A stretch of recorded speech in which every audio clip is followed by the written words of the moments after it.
Welcome back to Steam-Powered Scoundrels, a Malifaux podcast. Episode 84, A Gold Star in Husbandry.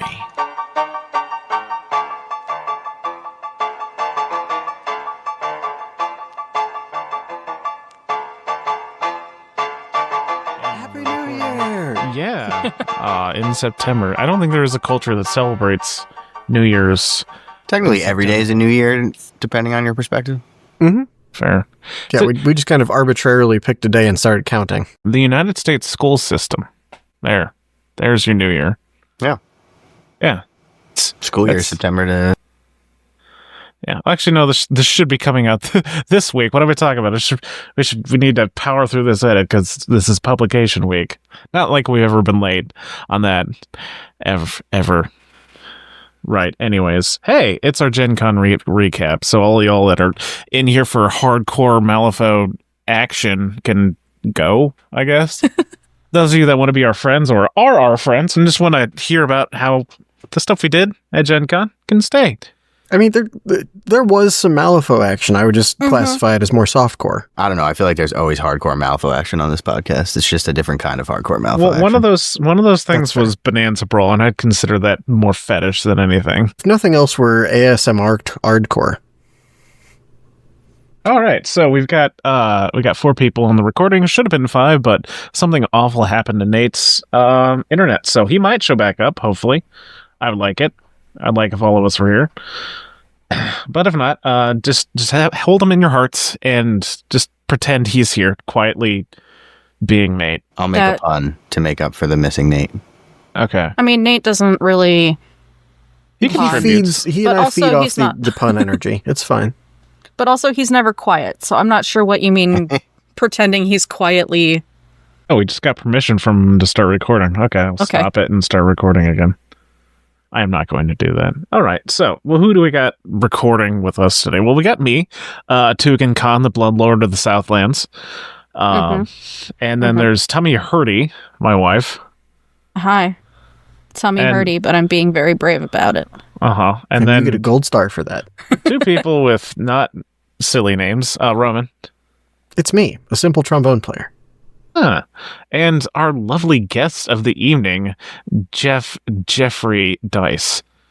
That's me. And I couldn't figure out how to give myself a funny little extra name, but Down at the bottom of your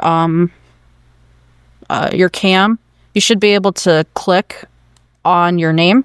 oh, I can add a title. Oh, man. Yeah. I can Now I have also the edit power. What will people's I do with titles. it? Nothing Hmm. good, hopefully. At least that's Several the thing. hours later.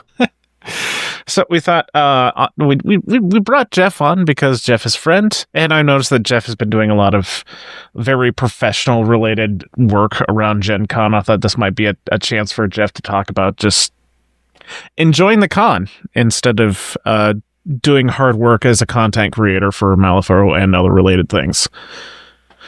He looks pretty relaxed. Are you relaxed, Jeff? Inside, it's chaos, but outside, I'm good. So like the rest of us. What are your thoughts on trains, Jeff?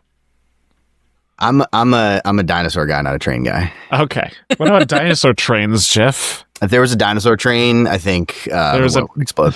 There's a PBS show called Dinosaur Train, Jeff. What Yeah, about our a oldest used to dinosaur- watch Dinosaur Train all the time. Nice. What about a dinosaur wearing like a train conductor's uniform? I think we There should was one corner of the those. market on this. What about aquariums, Jeff? No, I'm not big on aquariums. Oh, If you get a really big aquarium, you could put certain dinosaurs in it. That's true. First, I got to find the dinosaurs. Do you know anybody? Check. Yeah.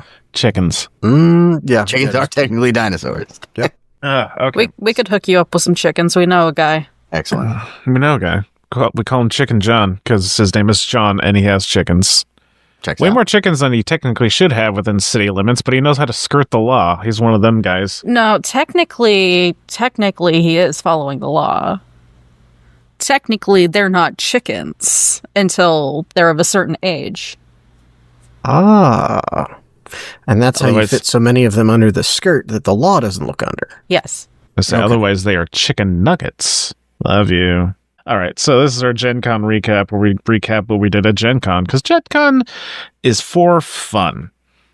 And we go there to have fun. We also do other things that are also fun, that are somewhat related to us being content creators, but we mostly go there for ourselves because we're selfish, and sometimes we do stuff that isn't specifically for the podcast. Anyways, we drove as usual. So this is all the way beginning at Tuesday, when the con's Tuesday not morning. happening. We always talk about our woes of traveling. This time the car actually functioned correctly. Yeah, it was great. So it was an ow. I'm not still trying to construct this terrain while talking. That's not happening. Maybe you This- should take a break from constructing the pit terrain while we're Looks recording. like Florida. Then he won't be high on the glue. And that is what brings the whole podcast together and makes it stick. I just want to get it done. This, like the terrain I wanted. Anyways, we'll get to that later. Then I can complain about the terrain I'm building right now. We travel. We traveled like 7-hour drive to get to Indianapolis from Des Moines. Pretty uneventful. One time we got slightly sidetracked and started just traveling through the middle of nowhere, Illinois, which is slightly more scenic than We had to go to Iowa. Judy's Family Cafe. We had to go to Judy's Family Cafe. There's a restaurant that I just follow on TikTok because the owner does delightful commercials for her restaurant, and it was just on the way. So we went and ate at Judy's Family Cafe, which primarily serves breakfast food and then a smattering of Asian dishes. Yeah, it was Yeah, very good. That's a fun combo. This Yeah, it makes is. me want an orange chicken omelet. That sounds good. Okay. Anything else interesting on the trip? I feel like we always got to talk about the drive for some reason because we always do these recap episodes. No, the drive was pretty uneventful this year. Yes. Okay. Could you not? Oh, the cat, Wednesday. not me. It's Wednesday. The void of cats. Wednesday has him, and there's no Nate here to do his It's Wednesday voice. Mm-hmm. But anyways, we traveled on Tuesday because it's nice to have a day before the con where we can just relax and eat at Yats. Yeah. And then once we're done eating at Yats, we eat delicious barbecue that Roman has created. I guess the other thing is that we got to cook dinner for Roman, which is a which nice was first. Also fucking delicious. Yeah, we made some curry with some what's the chicken version I'm trying? Torikatsu. Very, very heavy and quite delightful. Anything else interesting on Tuesday? The most boringest part of the recap, the part that doesn't even involve the con. Delightful and like restful once you actually got there, and it was nice seeing you. Especially from my perspective, when usually on Wednesday, when everyone and their brother is like getting there, I'm going, well, let me cook 17 different things. And, oh, hi, you're here. Cool. Hi, I'll see you later. Oh, you have to run down to the some part of the con for something. Okay. Next wave of people. Oh, you also have to. Yeah, it's usually chaos on Wednesday. So just having a calm before the storm was nice seeing you guys. Wednesday started real early because I had to get a fire going because I had a brisket to smoke. And I indeed smoked that brisket. It was friggin' delicious. Shit out of that brisket. Do keep getting a little bit better with those every time I do them. And that is the intent. So what I'm hearing is that next year I have to take Tuesday off and I have to come to Roman's for dinner. Fuck yes. I mean, Well, the Tuesday off is up to you on dependent on your drive time. Wednesday is when the brisket happens, and you are Yes. more than welcome to stop by. Okay. Texas what? Doug has also invited himself over for Yes, yes, we will have Texas Doug at some point so that he may give me his Texas seal of approval on my brisket. I I already told him, like, and he did say like he lives in Texas but is not directly from Texas, so he's a little wider on the definition of barbecue, because I know there are some Texans it's like if it's done with more than just salt and pepper, it's not barbecue. I'm like, you kind of Gross. sound like the English where they're going, we need all the spices, but we don't know how to use them. That's not the Yeah. the point of barbecue. Mm-hmm. I concur.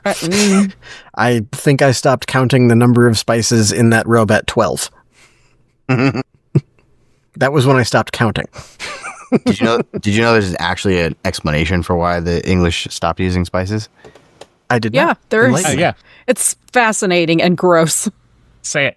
Say it for our listeners. Wait, I wonder if we're talking about the same thing. So the story that I was told was that once they finally got access to all these spices, they became cheap enough for poor people to use.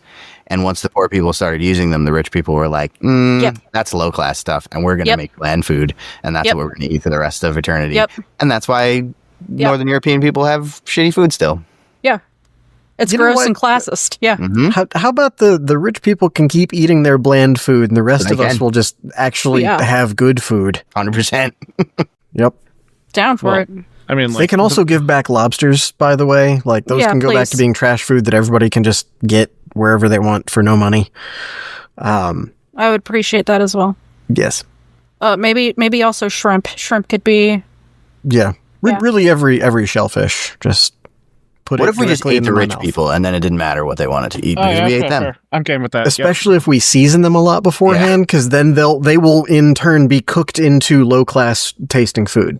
I'm fine with this. Getting into politics. Fuck yes. I figured if there was anywhere we could do it, it was here. Doesn't it Absolutely. always just kind of end up in politics? I mean, it turns out with as much as people are like, oh, I don't talk about religion and politics. I'm like, politics is literally the stuff going on in the world around you that affects you. We should all Everything's talk about it. Yes. Yeah. Except this cat. This cat that has just finally crawled onto my desk is not political. He's just very soft and fluffy. Wednesday's also very soft and fluffy and extremely cuddly, at least for now.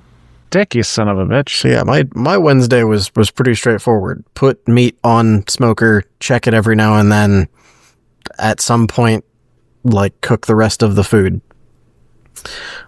which was like mac and cheese and baked potatoes and Brussels sprouts, All and then very feed good. people and coordinate when people were actually getting there.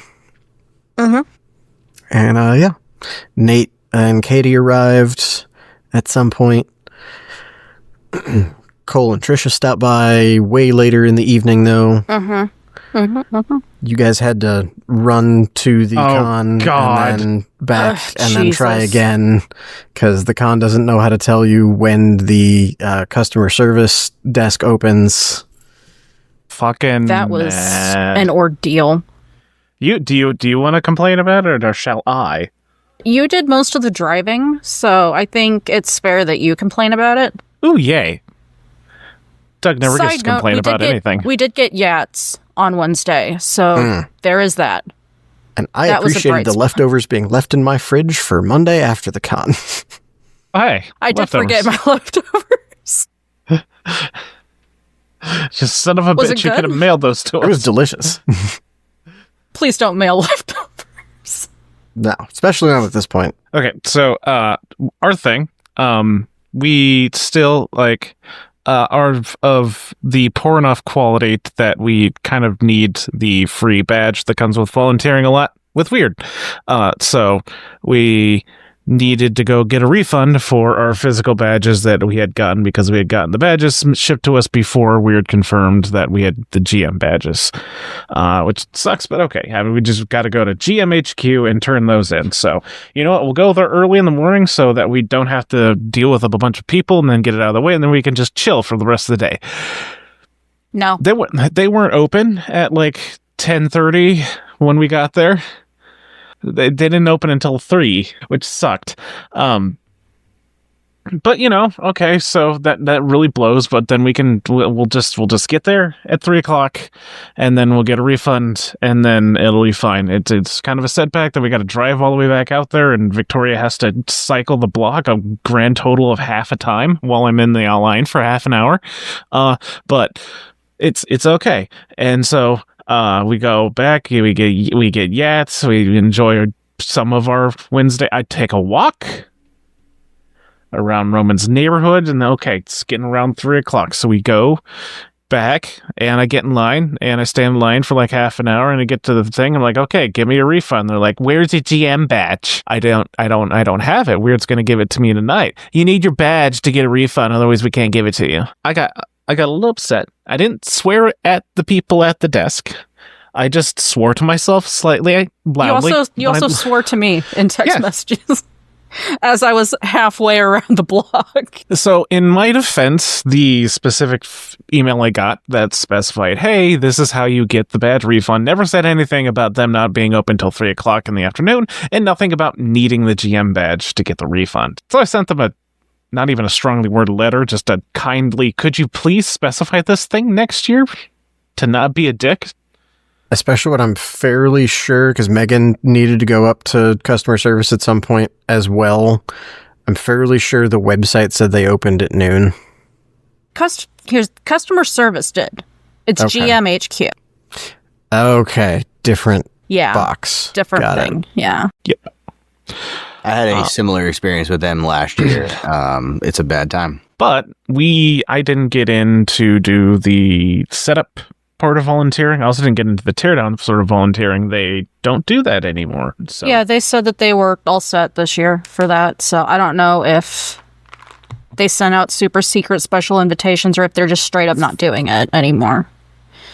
To be fair, they didn't seem to need a lot of the volunteers last year. So or the year before. So Or there the were year people before. at Teardown this year, but I think that's the issue is just there were too many. Like even this year, there was way less people and it was still too many people. There was a handful of volunteers, but it was mostly like the people who got exhibitor badges from them because they were running like a ton of stuff. So Oh, neat. Okay, Okay. that makes sense. So how was your Wednesday, Jeff? Yeah. I spent all of Wednesday in various modes of transportation, flying halfway across the country. It was very uneventful. I'm always sad because I have to take a car and then a train and then a tram and then a plane. And I wish I could figure out how to get a boat in there because then I feel like I'm hitting all places. But there's no way to get a boat in there. So Oh, we could find a boat for you in Indianapolis somewhere. I could go out of my way to get on a boat. Like yeah, I live on an the Great island. Lakes are not that doable. far away. There's a way to get a boat in there somewhere. Yeah. Yeah. I mean, I go over bodies of water to get to the airport, but like you can't take a boat across them.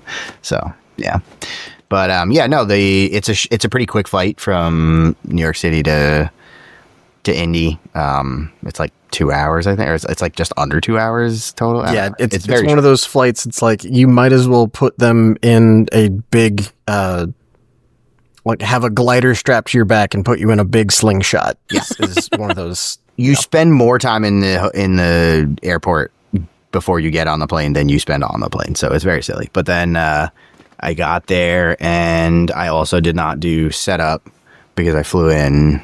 I think I landed around like 5 p.m. And I went pretty much straight to another company that I do a lot of stuff with called Mythico Studios. They make a game called Mythic Americas. It's very cool and people should check it out.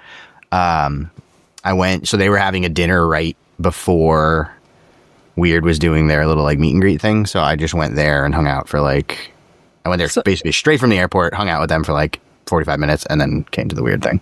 So you essentially went to like 2 dinners. Yeah, I think I just ate like appetizers with them just to kind of be polite. And then I had to run because I was meeting everybody at the Weird thing. So I think I saw their booth when I was wandering the hall. I remember being like, oh, those are, I forget if they were Incan or Mayan or Aztec, but I was like, oh, that's some interesting looking minis that are in a time frame and area and setup that not many other games touch. So I thought that was cool. yeah, it's very cool. There's I think 9 factions now, and they're all based on indigenous peoples of the Americas, from the Inuit all the way to the kind of eastern United States tribes to the Aztecs and the Mayas and the Incas. So it kind of covers all that stuff, which, like you said, you don't really see in any other game. So it's very cool. Yeah. I'm a big fan. I thought you were a meat person. Nope, I'm a fan. Sweet. I just spin and blow air. Oscillate? Sometimes I oscillate. Roman, stop scaring away our friends. That's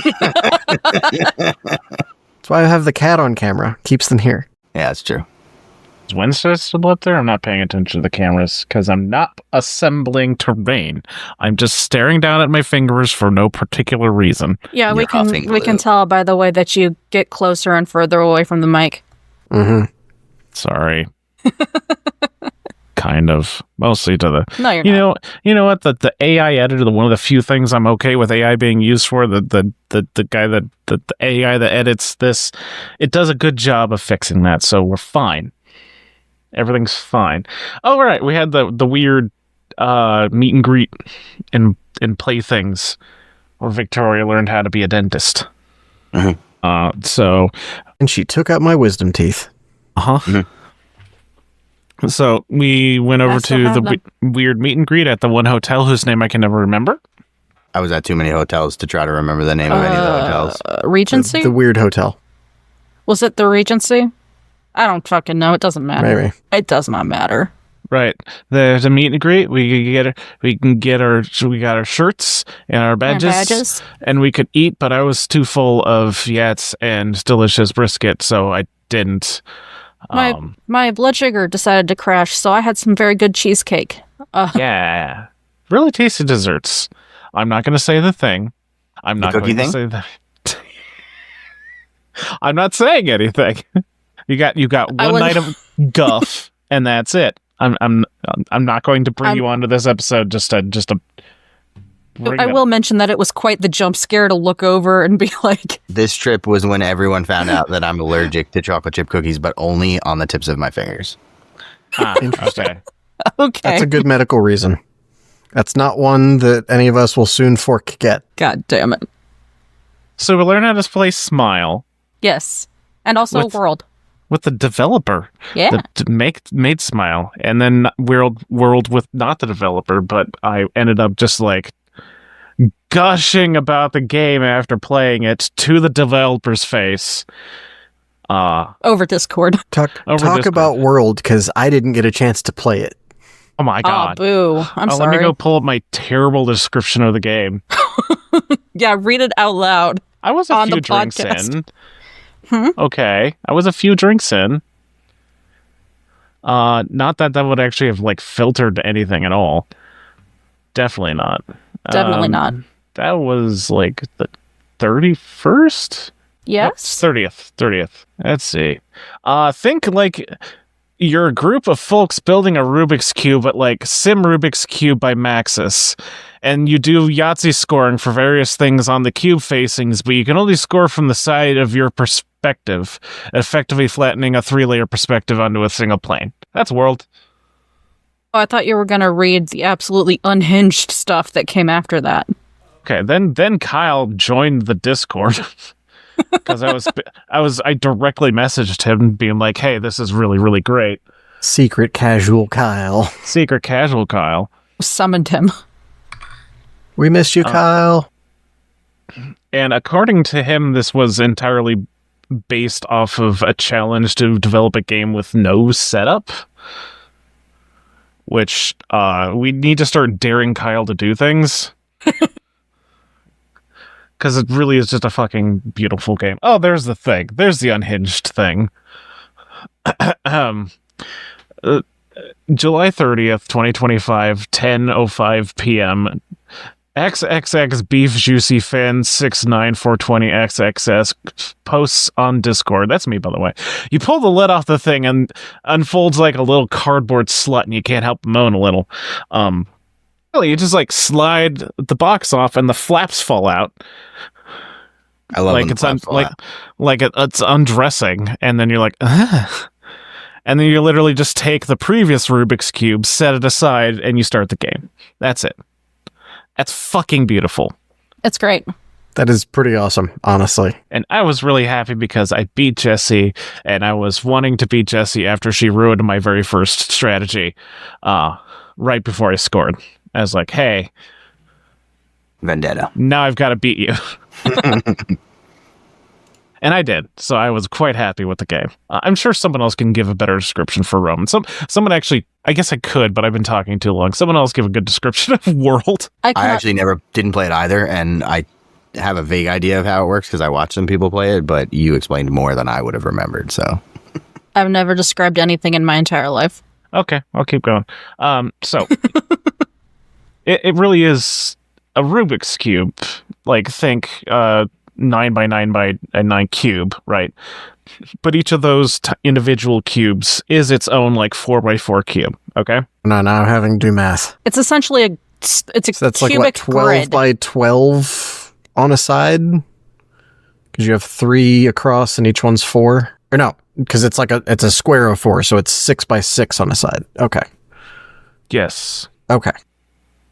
That one. I don't know why I needed to figure that out, but my brain was like, you must. So each of these little 4 squares on this individual cube is its own like little image of some kind of land. It could be like an ocean, could be forest, could be lava, could be tundra, could be a mix of them, including some various symbols and stuff. And what you're supposed to do is you take a cube from the old Rubik's Cube and set it in front of yourself as like an action, and then as another action you can take that cube and set it anywhere out on the actual like play area, right? And then as other actions you can like push one around or rotate it and stuff. So you're basically moving these cubes around and trying to, from your perspective of said cube, to develop some kind of image where you can score lots based on the kind of land you can see. So okay. Like I think like the way you score forests is your largest contiguous forest is 1 point per square. I think some of them score the same. I think water's also the same. Yeah, ocean is the same. But like for lava, it's each square of lava times the number of diamond symbols you can see and stuff. Interesting. And there's nothing saying that you actually have to score at the end of each turn. You decide when you want to score for each one. But like if the game ends and you haven't scored some of them, there's just 0 points. Okay. So game ends once you build an entire 9x9 cube again.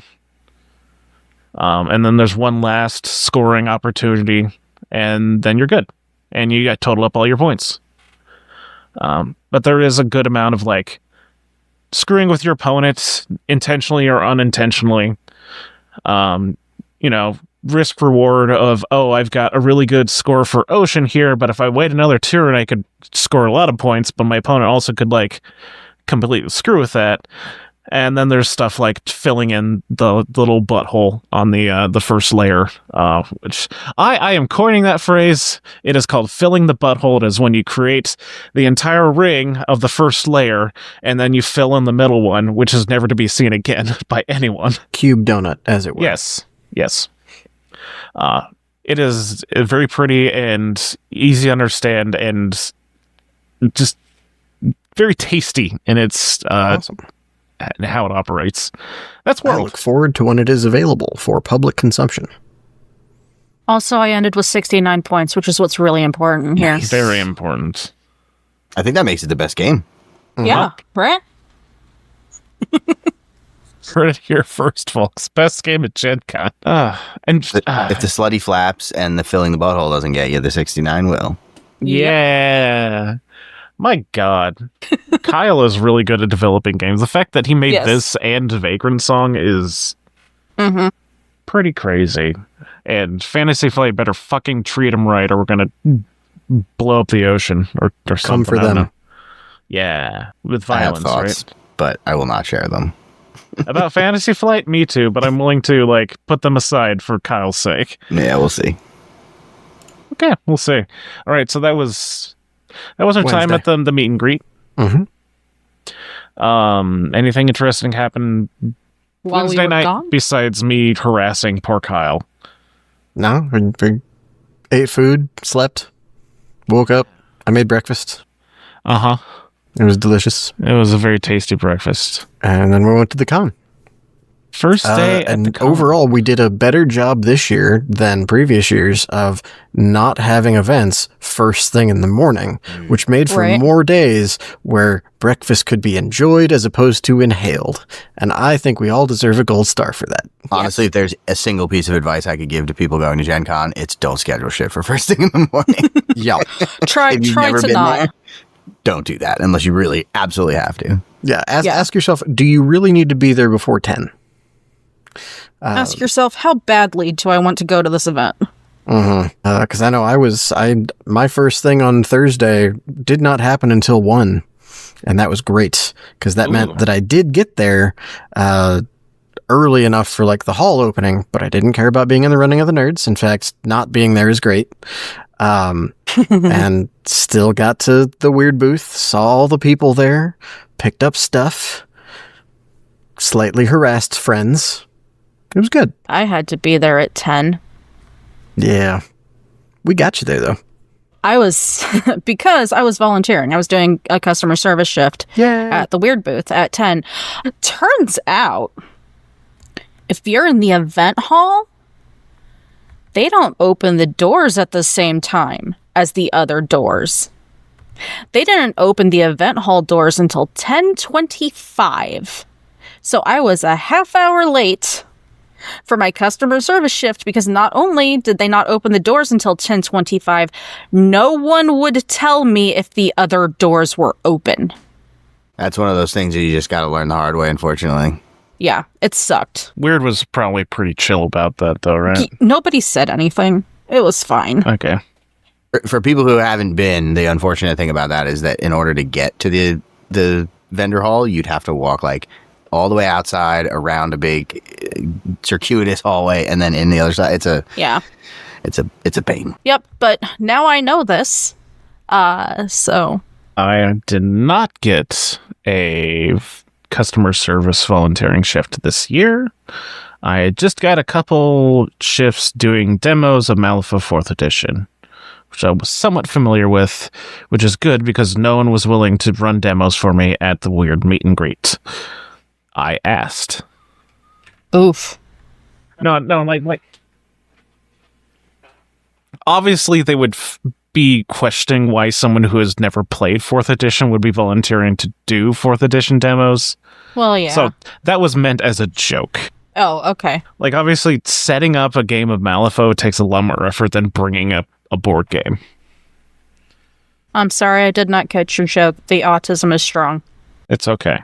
Your tummy hurty. My tummy hurty. And also, I got overstimulated while I was trying to work today. It's fine. Everything is fine. Sorry. Anyways. Anyhow. My Thursday was entirely just volunteering. Well, yes, technically. Just volunteering. I basically ran an 8-hour shift of doing weird 4th Edition demos, which I was pretty happy with because the game is pretty cool. Turns out Malifaux good. Turns out Malifaux good. I mean, if all honesty, I'd prefer to do like customer service or Through the Breach, which I feel like I'm better at, but I did a good job running demos. I mean, I would almost look at this specifically since it's a new edition. I would look at demos as a different type of customer service. And the thing that you are good at, no matter where you go to, like you're good at multiple things, but the through line on all of them is you are good at selling the game to people.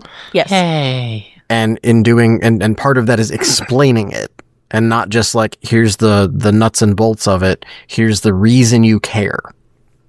And again, whether it's customer service directly or this, I think either one of those would be a good spot for you. So I'm sure you got people into the game that day. Thank you. Don't lie, Doug. You just talked to them about lore the whole time and didn't even play. I know. I managed to not lore dump about Ampersand. I did tell them they were my favorite out of the two because... lucky for them, there's only like 2 sentences worth of lore for the 2 things in the box. Like, there's a decent amount of stuff in Ampersand. You like, can especially get deep into Ampersand. If you do the time travel module, like a good chunk That's of that takes place in Ampersand. But also there's a walking fondue pot bot and a player piano with a ballista. Yes. Like, I'm still there's like nothing wrong with this. confused. Only good things. Why that's not the kitchen sink? Why the piano? Why the cook pot isn't the kitchen sink? Because it's a fondue pot. He looks like he should be a kitchen sink. Nah, you can get more things into a kitchen sink. There can be Fine. so many different bits to add to that mini. All right, so that was my Thursday before the thing we all ran. So what else did y'all do on Thursday? Thursday, my one event I had at 1, actually finally got into a paint class and got into one with Megan, which was a double fun thing, where it was blend fast, blend furious, paint quickly using inks, which I had not really done anything with inks before, and this was wicked cool. We had like a probably 4-inch tall, like elf D&D looking 3D print mini that went from primed to done in 3 hours, and with a technique I had never used before, and it looks pretty good. Nice. You'll have to explain that to me sometime. The answer is keep everything wet. Oh, I can do that. There was the inks we were using. Not only were they inks, we were adding like airbrush flow improver to them, so they just did not dry. There were points where in that 3 hours I was going, I can't move to the next color because this is too wet. It will just mix to brown if I add another color at this point. I have to wait for that section to dry just a little bit more. They didn't give you a blow dryer? There was one available, actually, but I would have had to get up and like cross between a bunch of chairs that were way too close together with people in them that I didn't want to. Yeah, people ruin everything. There were, but then I would have to talk to a stranger. Nah, I was just comfy in my chair. I was like, or I could just sit here. All right, just wait. Yeah, but that was like 3 hours, and then we went to try out the live quote-unquote kill team laser tag. Yep. Which was rather fun, honestly. I'm sure it was fun if you were on the winning side. I mean, it's always going to be more fun to be an orc. That's just the law. I would have helped so much if I was available, but I was not. Yeah. I know. That was a sad. But yeah, we went in there, and they basically go, okay, walk right or left, and Nate and I are just kind of giving each other significant looks at like, okay, which side is the orc side? Because we definitely want to do that instead of the humies. So we did that, and they kind of walk you through the rules of like, don't run. You will have 2 hands on this gun at all times, sensible, we don't want to get sued kind of stuff. Then they had a video basically explain that again, but this time from a commissar and an orc, so it was funnier. And then they split you up and go, okay, last rule on this is before you start a fight, you have to have your war cry. So, hey, all you humies, do your best for the Emperor. And all the humies are like, for the Emperor. And the guy's like, try that again. Also, no. Got a little bit louder. Looks over at the orc players. Go ahead. Show them how it's done. Do the thing. Exactly. And just Wog just rebounds off the walls. And we did that like 2 more times as the game starts and at the end of it. I did it the wrong way. According to every band marching, you shouldn't do that from your throat knowledge that I had, but it was fun. So I spent the next day and a half kind of talking like this. But it was a good time. If you have a half hour available at a Gen Con, not a bad way to spend it. Yeah. Yeah, I got split off right at the very beginning, and I was too anxious to be like, my group's over there. Because they were already having to ask people to like come over to the side that I was on, right? Mm-hmm. Yep. It's okay. You were just our secret like sleeper agent orc. That's why I died so many times. Sorry. Those guns were like crazy heavy though. Yeah, they were hefty. I was honestly kind of impressed by that. I was expecting them to feel like just a foam gun that has like electronics in it. But yeah, somewhere in there was food head. The food trucks were still delicious. Was that the day that I had to bring you lunch, Doug? Yes. Okay. At some point, I brought Doug pierogi, because fuck yeah, pierogi. Pierogi and kielbasa with sauerkraut. I felt very, very German. Yes, I know. Pierogi. We steal. There's a World War II joke in there somewhere. Anyways. Cross-culturally, humans be making dumplings. Yeah. But then what do we do around dinner time, everybody? What did Jeff do around dinner time? Jeff's trying to remember what Jeff did around dinner time. Turns Wow. out Gen Con turned my brain into mush for most of it because I was so busy. I think I was running through the breach Thursday night. This is why I bring up my schedule, because it tells me. Because I don't remember either. I didn't prepare for Time this. is fake. I was told I did not need my brain. Oh, you don't. But you do need your schedule. I think so. I spent most of the day just kind of hanging out, wandering the hall, finding people, talking to friends, and then at, I think 4, I went to run through the breach. So I played some Blood and Snow. So you made raspberry snow cones. Excellent. I made my players into raspberry snow cones. Spectacular. Yeah. Oh, what does your players do? No, they. How did they do that? No, they all did fine. I didn't make them fight all of the gigants. I only made them fight a few of the gigants, so they did all right. Yay. I like that adventure. I've run it before on my channel, and it's fun when you can spend a lot of time like investigating all the stuff that's going on in the background. But when you have to play it at a con, it's not great because you kind of have to rush past a lot of that if you want to get anywhere. So I'm not sure it's a great con module, but I kind of tweaked some stuff and it worked out okay, I think. I mean, I feel like that's true of most game systems that are in a module. Like they're made to be a one shot, but how many games like actively move fast enough to be a one shot in a chunk of time? Well, the reason that it's more difficult is because the way the adventure is structured is you're going out on this quest to figure out what's going on, and there's no real climax to it. Like if you get the encounter at the end, it's kind of like you really screwed up pretty bad. Yeah. You're not supposed to get that encounter. And also, if you don't find a lot of the clues along the way, you have no idea what it is that you're watching when you get to the climax at the end. So you just see this weird stuff happening and then you go home. So it's very anticlimactic. There's no, you can take a longer adventure, and if it's structured more kind of stereotypically, you can rush through it and still have like a, find out about bad thing that's happening, go to try to find the bad guy, fight the bad guy, go home, Yeah, you still get your rush that, 3-act structure. Right. You still get the gist of it. I kind of had to just explain to them what was going on after we finished to be like, so they would understand all the background stuff. And it's interesting. It's cool. It's a really fun adventure when you do have the time for it, but I don't think it's great for cons because 3 hours is not enough.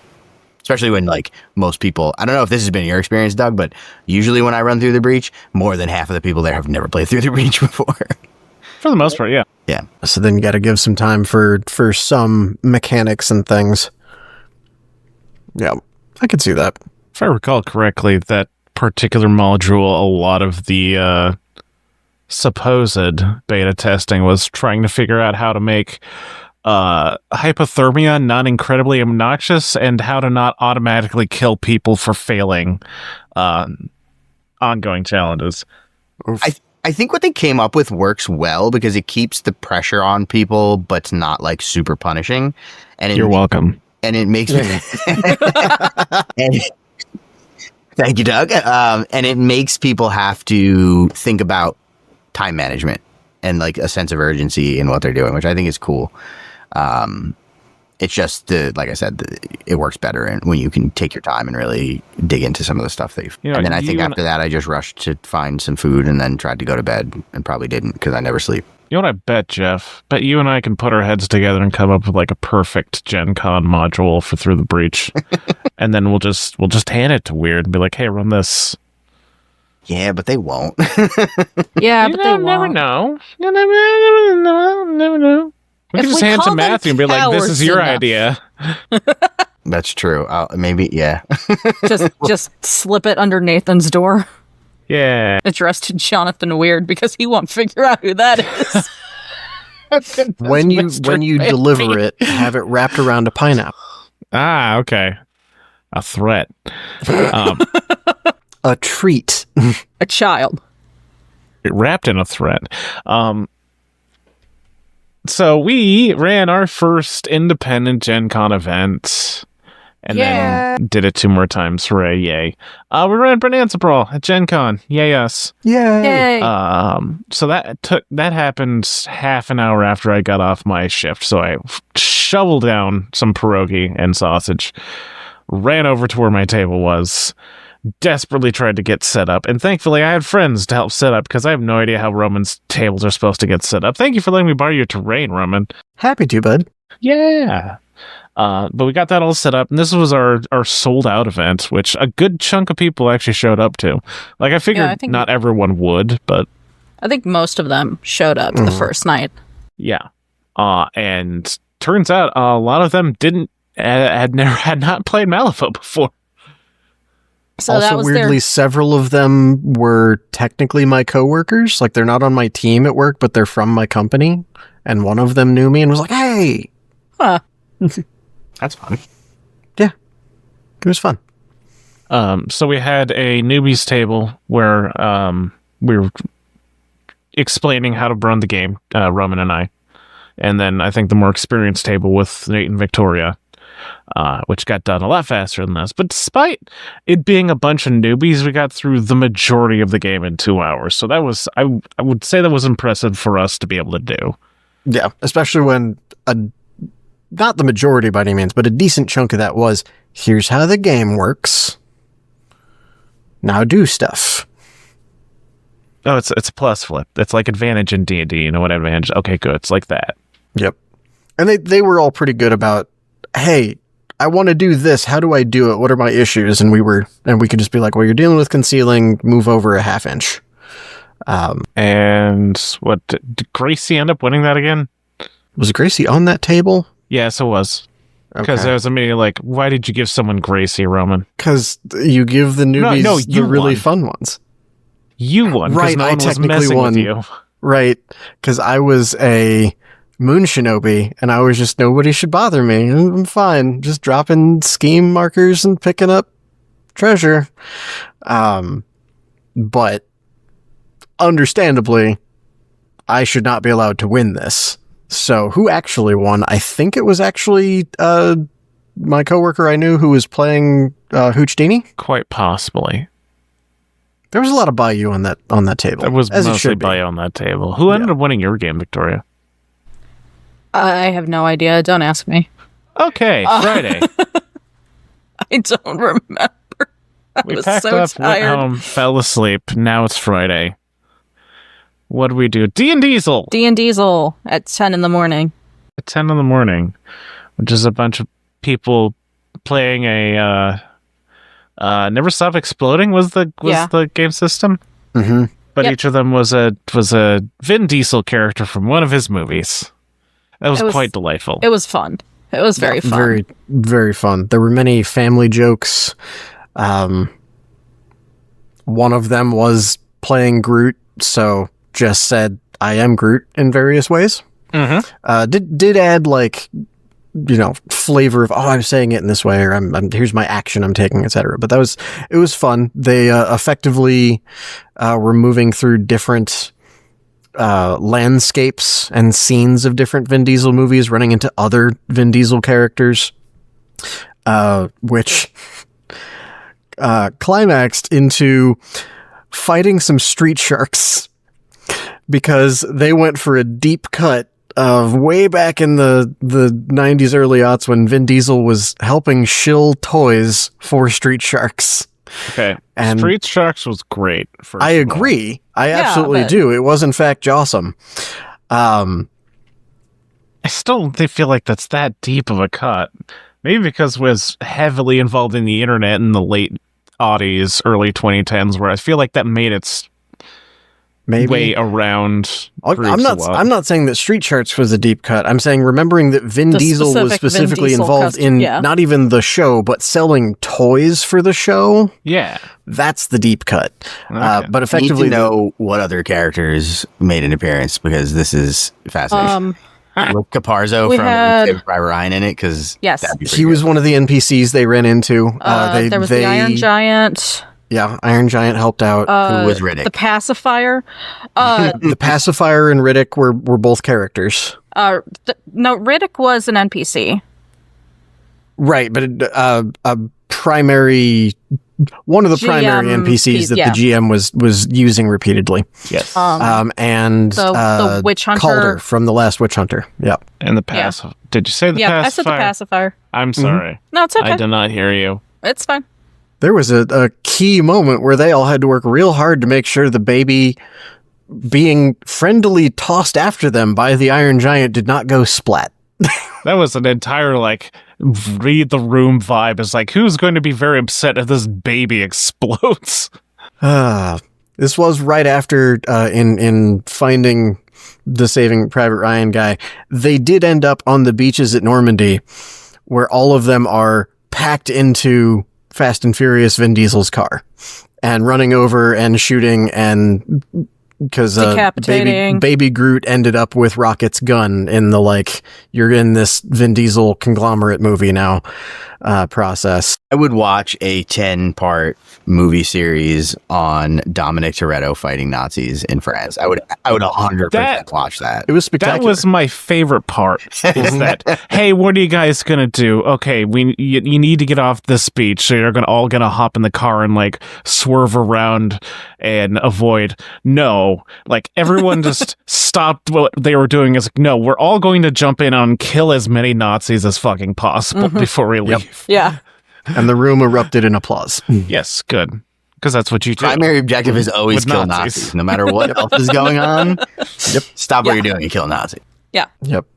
But yeah, the end of this was essentially the Vin Diesels needed to work together to fight several of the Street Sharks villains so that they could not keep baby Vin Diesel from only selling toys for forever and breaking the Vin Diesel timeline so all of the rest of them wouldn't exist. I wonder if Vin Diesel knows this event exists, because he is famously a big D&D player. It would be very funny if he just showed up for it one year. That would be really cool. This is the one time they've done this, is my understanding. They just did it this one year. Great idea. It was spectacular. They did also call out that Vin Diesel D&D's a lot, because Riddick at one point, it was called out oh, we're trying to find Judi Dench and I have to show her how to play RPGs. That is my role in life. But that was really cool. They did say if they do this again next year, they want to do it based on all Keanu Reeves characters. Nice. Yeah. Very good. Very nice. Doug and I I had to leave early, and Doug went with me because he's a good husband. Oh, I am. Yay. I tell you this frequently. Okay. I'll come down there and fight you. Doug, you're a good boy. You get a gold star for husbandry. Yay. Wait. That's a different thing. I'm aware. I mean, that too. Anyway. I had to leave early because I was going to be running Smile demos. My first group just straight up didn't show up. It was fine, though, because I had a couple of people walk up and was like, hey, so what's this game? So I got to demo for somebody. And then my second group showed up, right? Everybody was there. They did not seem to enjoy themselves at all. So that was awkward. And we ended up finishing, an hour early. I don't know why the Smile demo is so long. Why the time block is so long. But we finished up really early. And I went to go talk to Jessie because, of course, she's there and she's the person kind of at the desk in charge. And she was like, okay, well, you can leave. You can hang out if you want, or you can leave because we don't have another group scheduled. So I was like, bet. So I went to go change my shirt. And as I was walking to go to the event hall, well, I texted Ramen and I was like, hey, do you want to meet up earlier? Because my demo is over incredibly early because we had an event to go to. But he was doing something else, which I'm sure he'll tell us about. But as I was leaving to just go walk around the exhibit hall, I noticed a group of people sitting down reading the rules to Smile. So I was like, fuck. So I went back. Because you're a good person. You're a good husband. Thank you. You also get a gold star in husbandry. No, see, I'm actually doing that one. Quail. So I ended gold up star in husbandry quails in comparison to your gold star in Jesus good Christ. person. Not the same pun. It wasn't on the recording before. I had to do that one again. Anyway, that group too seemed excellent. to have a lot of fun. So clearly it wasn't just me. We need an ejecto-ceto button for Roman. Usually my ejecto seat is just saying, well, great episode, guys. And then not leaving. But anyway, they seemed to have a lot of fun, so that was great. And then I wandered around for a while. What did Doug do? Doug had things. Doug had things. We went and got food with you. Yes. And then I went and just randomly found a game when I was going over the events. Something called Anima Tactica? Anima Tactics is what's in this. Oh, sorry, Anima Tactica, whatever. Oh. The thing. I was like, okay, I don't know, I'll just pick up this random game. Seems interesting. Went there. It's a dead game. And the last edition was in 2006. So it is complicated to a fault. Now, to be fair, I enjoyed it, and once I figured out what was going on, it was fairly fun. But I was at the table, and I was the youngest person there, and it was just a bunch of slightly cranky old white men playing this game, which is slightly off-putting. So it ended up being a 2v2v2. Me and my partner were cattywampus from each other on the table. So pretty much it was nearly impossible for us to win this game, with the excuse being I was given the noob stomping model. So since I got the noob stomping model, we had an unfair advantage, so we were at really odd spots in the board. And so we played the game. I stomped some noobs, enjoyed it decently so, probably not going to pursue getting those models, and enjoyed watching the other half of the table just fight each other for way too much of the time, where I'm just sitting here like, I know what I'm going to do, I'm just going to wait for my turn, and if bad things happen, they happen, and if good things happen, they happen. Good things ended up happening because I did not tell my opponents what I could do. It's a solid strategy. To be fair, if they did, I would probably have not been able to do much, because they would have known to stay the fuck away from my noob stomping model. They initially had a good idea, which was to shove someone in there, which did a whole bunch of damage, and then they did the wrong thing of surrounding him with people that he can all attack at once. Anyways, that ended, and then I went over to Kobold. What the fuck is it called? Kobold Quest. Thank you, Kobold Quest. You got that pulled up, don't you? Yes. Which I too have the schedule. Yeah. Right here. A game where you play a kobold and you do some kind of silly mission Quest? thing. Yeah.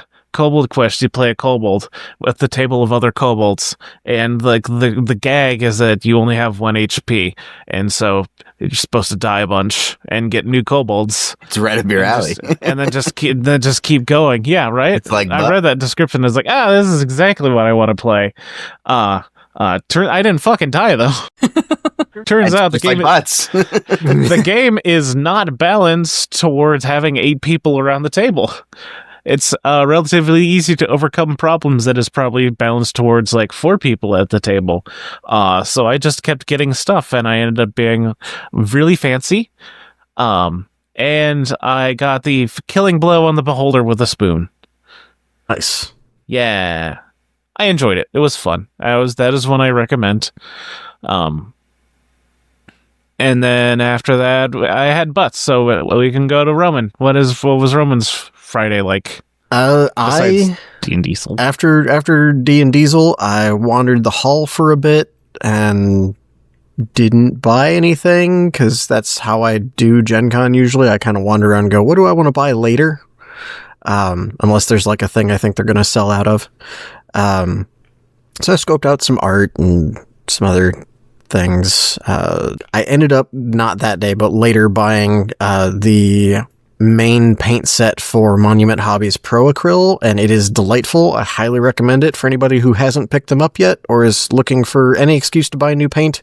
It's great paint. They are, I think, the same size as the GW, like around bottles, but they're taller, and they have a dropper bottle top. They are fucking great, and they do not need to be thinned. Like they are 22 milliliters.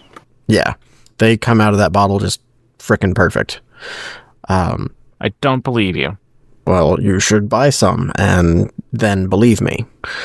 I was also very skeptical when people kept telling me I should use it, and I was like, it can't be that much better. You guys are all just being silly. And then somebody literally bought me some and forced me, like, thrust them upon me, and I tried them. No, someone thrust paint upon me. I was like, oh, okay. These paints are just better. So I'll use these now. Yep. Really good.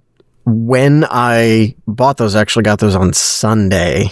But when I did, I ended up seeing Brandon from Danger Planet, and he's like, hey, if you want any more stuff from them, we do stuff through them. We have like codes for them. Also, you guys should check out like what their requirements are for like working with you as a podcast, because they are nice to work with. So we might be doing that. You should. I have it too. It's called the Monumental Program. I will check into what their requirements are on that. But wandered around with that for a while. Went to go to an actual like sit down lunch with a couple friends from the weird playtesting that I have made over the years. And we know a spot that is like just far enough away that it's a comfortable walk, but it's not within the like immediate, you will not get a table for an hour because it's too close to the convention center. Had a later lunch there with them, got to just chit chat. And by the time I was done with that, Vic was done with Smile. So we ended up, getting the terrain ready and snuck it by the weird event hall people who were nice enough to just let us leave it there. So we didn't have to like run out to my car later and grab it for that night's, Bayou. Excuse me. Bonanza Brawl. I was like, Bayou Bash? No, that's an entirely different thing. And then we went to go do some saber fencing. Yeah. Yeah. You want to talk about the saber fencing? I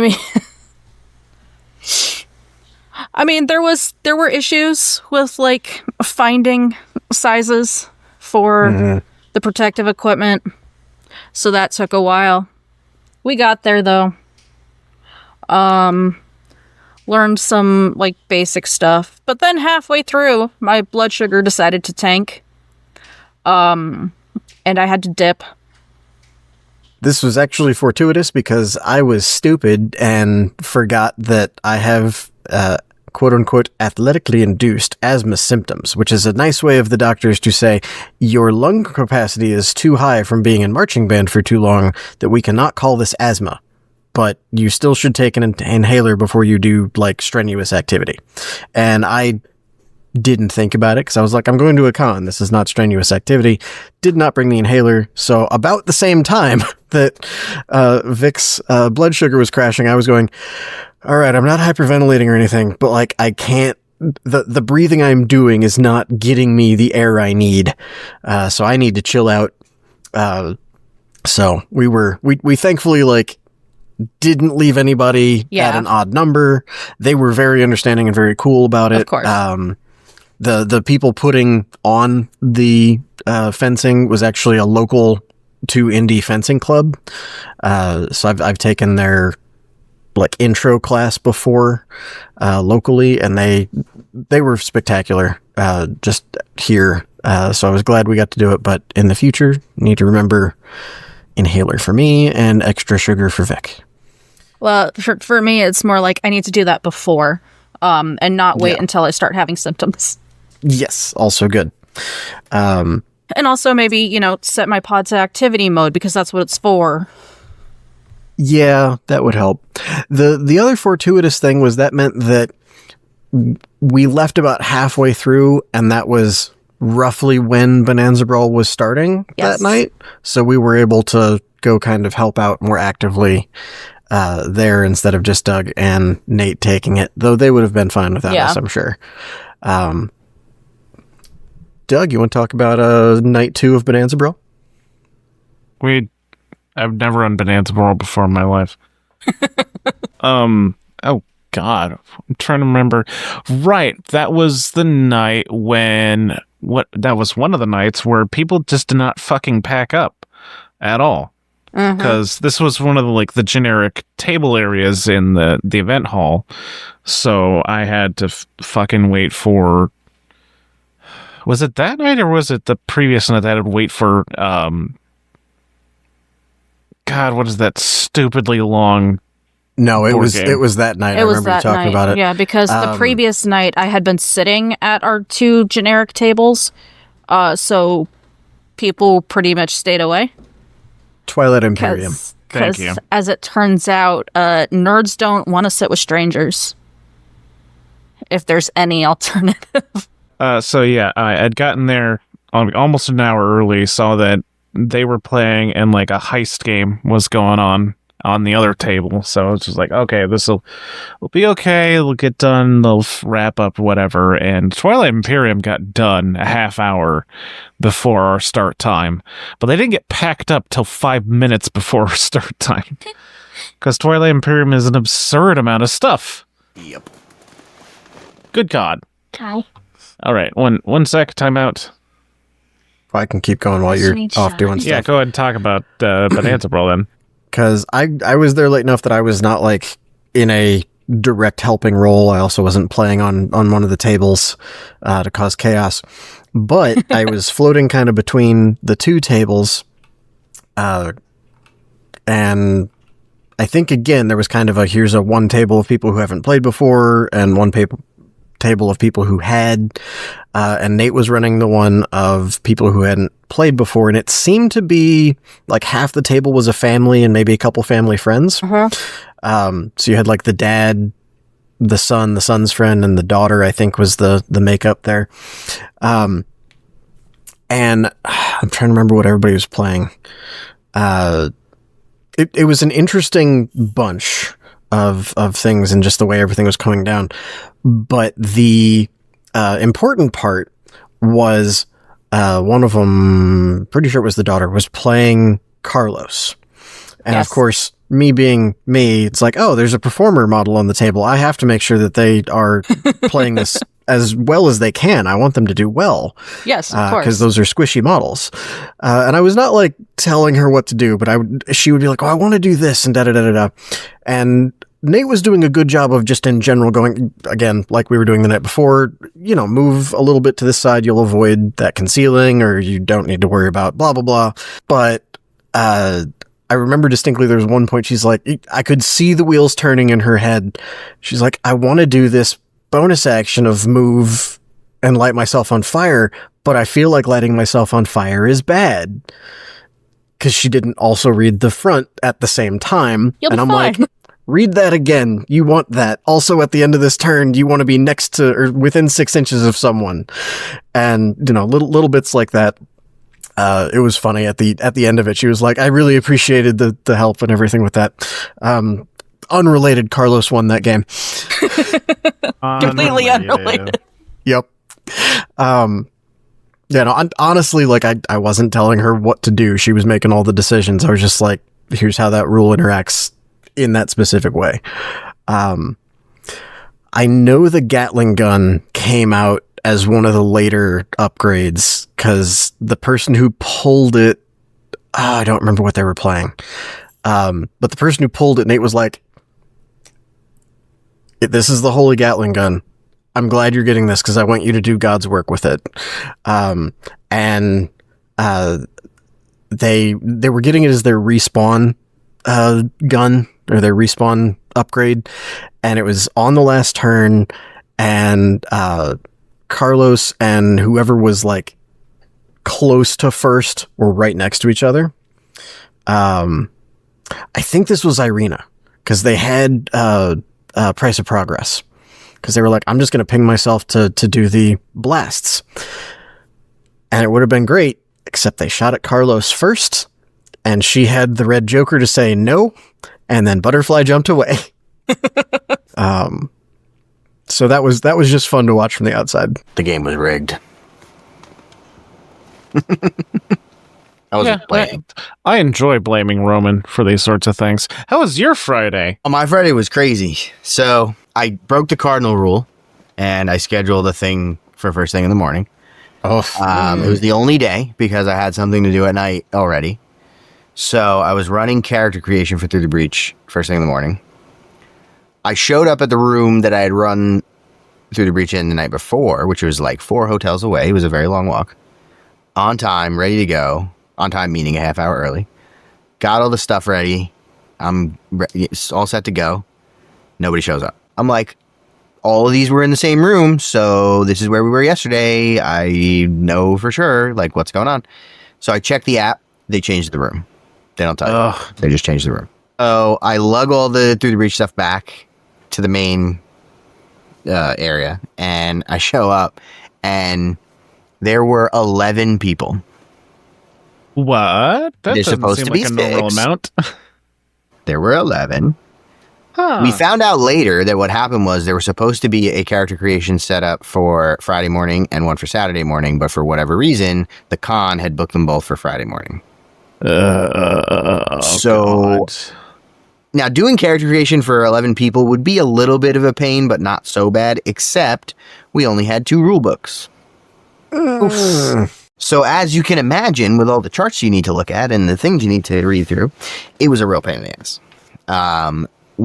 Luckily, one guy who's actually a member of my community had signed up and knew the game well enough that he could sort of help coach some of the people on one side while I was doing the others. And we more or less got through all of the character creation, but you're supposed to do it in like an hour and then run like a quick adventure so people see how the game works.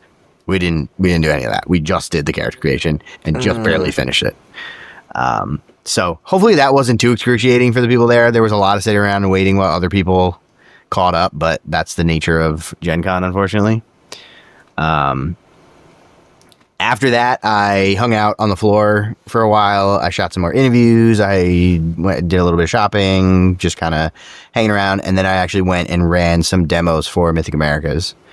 That went pretty good. We had a bunch of people show up. The game is kind of in like a rebirth at the moment because originally they were partnering with Warlord and they had like an initial launch of the game and then they took it independent like 2 or 3 years later. So they've been kind of tweaking the rules and like changing things because they didn't really like the way that Warlord's rules were set up. So it's kind of just becoming like gaining a competitive scene again and stuff like that. So a lot of the people that were there are like brand new to the game. So ran a bunch of demos. That was pretty cool. Then basically without any break came back to the main convention area to run trivia. nice. Yeah. Which everyone there was lucky that we were all running Bonanza Brawl. I stopped Indeed. heckling his group of people, just pointing out, hey, you all are lucky that I'm doing something else. To be fair, Jeff took it in stride.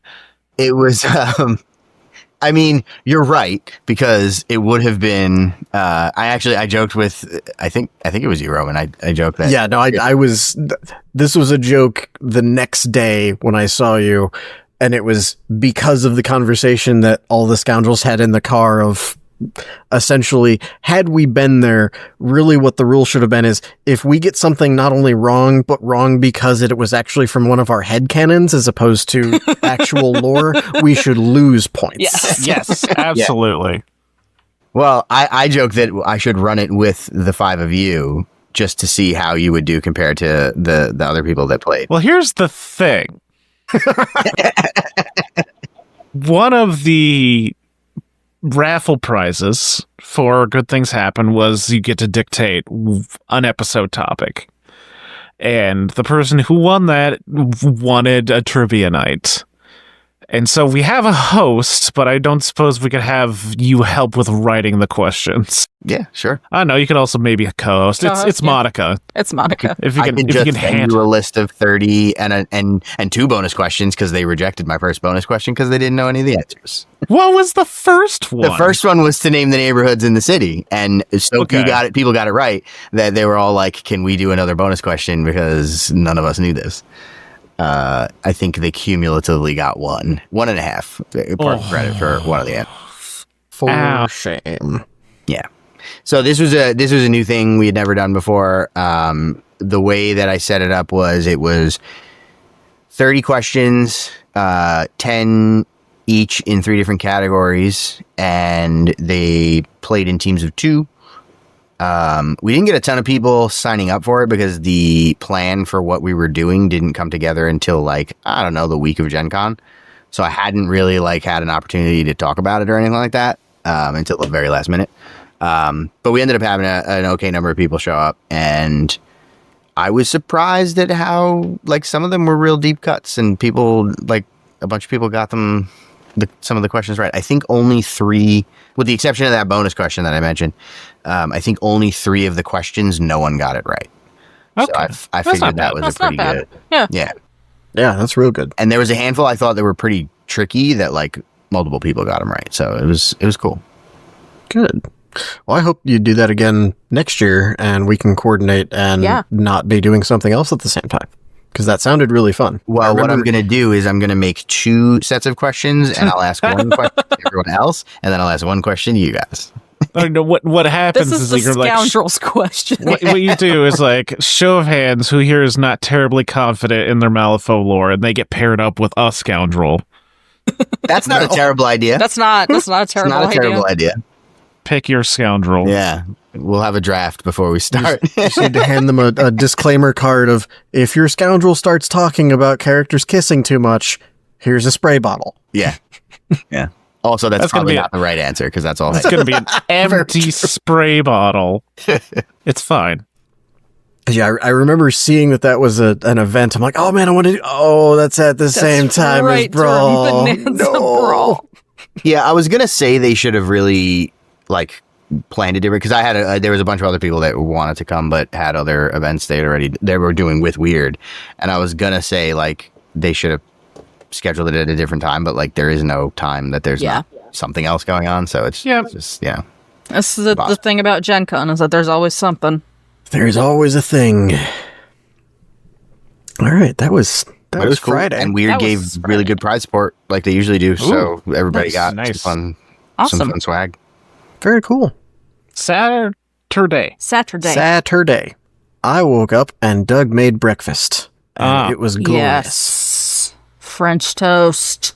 I'm good at Frenching some Jewish twins. That you are. That you are.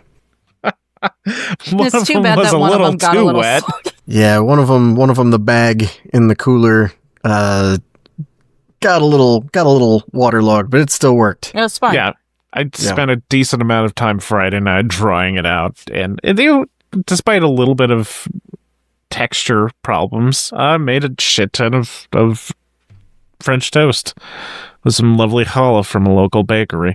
Very good And French Amish toast. butter and whole milk, The rum syrup. the rum syrup, the maple syrup in rum barrels. Oh my god. If you want some next year, Jeff, I always make way too much. I can bring you a plate. Just saying. That sounds great. I did that. I did that for He's delivered plates before. yeah. Mhm.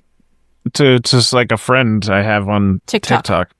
Anyways, that was our morning breakfast, and then Victoria, Nate, and I went and did some Welcome Night to Vale. Night Vale. yes, Voices Carry. the RPG, The RPG. which I was a little wary of because I was aware of the Kickstarter, and from what it looked like, it seemed like it was too referential of an RPG.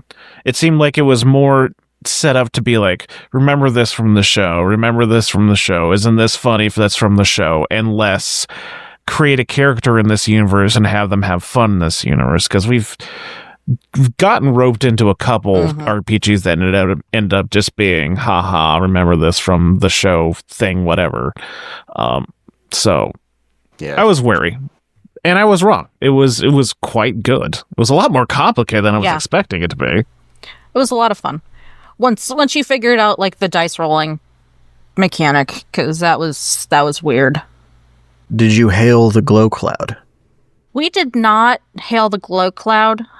We did deliver a pair of noise-canceling white and pink headphones to an eldritch entity named Doug.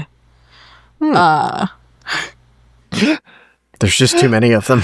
There's too many Dougs. Our half of the table just explodes laughing, and I have to hold up my badge. Because, you don't expect a lot of Dougs to be around. Yeah. Unless you're in the Malifaux community. Unless you're in the Malifaux community. Unless you're in the Malifaux community, we all just congregate there somehow. Oh, side point, one of Megan's friends that was joining us at the con briefly for their first Gen Con, real name is also Doug. Yeah, last name also starts with B. Yep. I think we're at maximum capacity of Dougs now. No more Dougs. Yeah, thankfully that's not the name they go by. Yes. But we also told him he couldn't play Malifaux because... Or at the very least, he can't make Malifaux content. So, I had my enjoyable moment where I got to be clever. I scared a spooky scary with an air horn. Victoria got to worship... Erica. Erica. Good for you. Nate really enjoyed being a politician. It was quite fun. that's funny. Nate did a really good job as the politician, honestly. I believe it. Yeah. I believe it. Then Victoria and I went on to be Evangelion pilots, but adults, which was probably my worst event of the entire con. Which is not a bad, like, it was still a good event, but out of all the ones I did, it was the one that was very easily, like, the GM was ill-prepared. He showed up 15 minutes late. He told us right at the beginning he was very unfamiliar with the system. One of the pre-made characters was literally a guy in the chair type person who wasn't actually supposed to, like, be involved in the actual stompy robot fighting, and there was almost no stompy robot fighting. Yeah. It was a lot of hand-to-hand outside of the robot fighting. Seems off topic for giant robot fight game. I mean, to be fair, there should have been a giant robot fight, but the monster kind of got blown into a blood mist in the ocean. All right. One of the pre-gen characters has like a fuck you button on the robot, and they just press the fuck you button. Yeah. And so that was not a fight at all. I mean, that's what the button's there for, right? I feel like maybe you don't put that on a pre-made generated character for a module that's supposed to be like showing off your cool system. And I think it's a cool system. Like, I was still very much interested after the fact. It was just not presented well at all. Well, and I said this before, but I think it's really a system that would lend itself better to like an ongoing campaign. Where you can build relationships and then ruin those relationships. Exactly. Because, like, a huge portion of my character sheet was devoted to this person can't be intimate with anybody because blah, blah, blah, and this causes problems and makes them lash out at others, and... No time to put one of you in a chair where everyone stands around them clapping. Congratulations. Sorry. Yeah, no, it's called Eldritch Automata. I guess it should actually say the fucking name. And it's very much trying to emulate Evangelion's style of hopeless, but still also giant robot fights, but also like a lot of mental trauma and mindfuckery. Which doesn't play well in a one-shot, unfortunately. Yeah. Also, we didn't roll terribly well for it to be scary or mindfuckery. We just ended up just blasting the fuck out of these cultists. Yeah. Yeah, our entire team kind of just locked in. We all had like we all had like 2 stress die at some point, and none of us. Well, once somebody got a 1 on their stress die, so they're gun jammed for like a round. Mm-hmm. The stress die is like, it gives you a better chance of succeeding the thing you're trying to do, but if you roll specifically a 1 on those dice, you have some sort of mental breakdown, or, negative thing happen to you. But we just really locked in and stopped having any sort of scary difficulty. But that was Eldritch Automata. And then we ate lunch. And then we did Under the Autumn Strangely, which was With Katie. Yeah.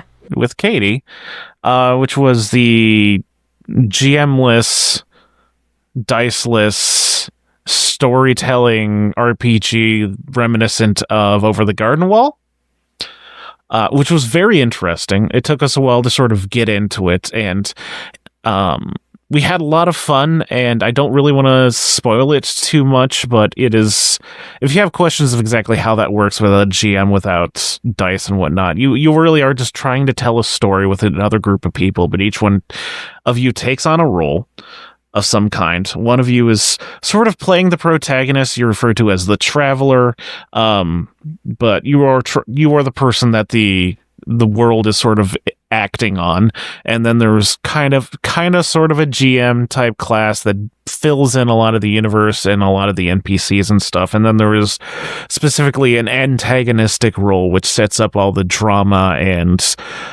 scary spooky stuff, but it is specifically supposed to be like Americana pastoral horror type of thing. Anything else you want to say on that? It was fun.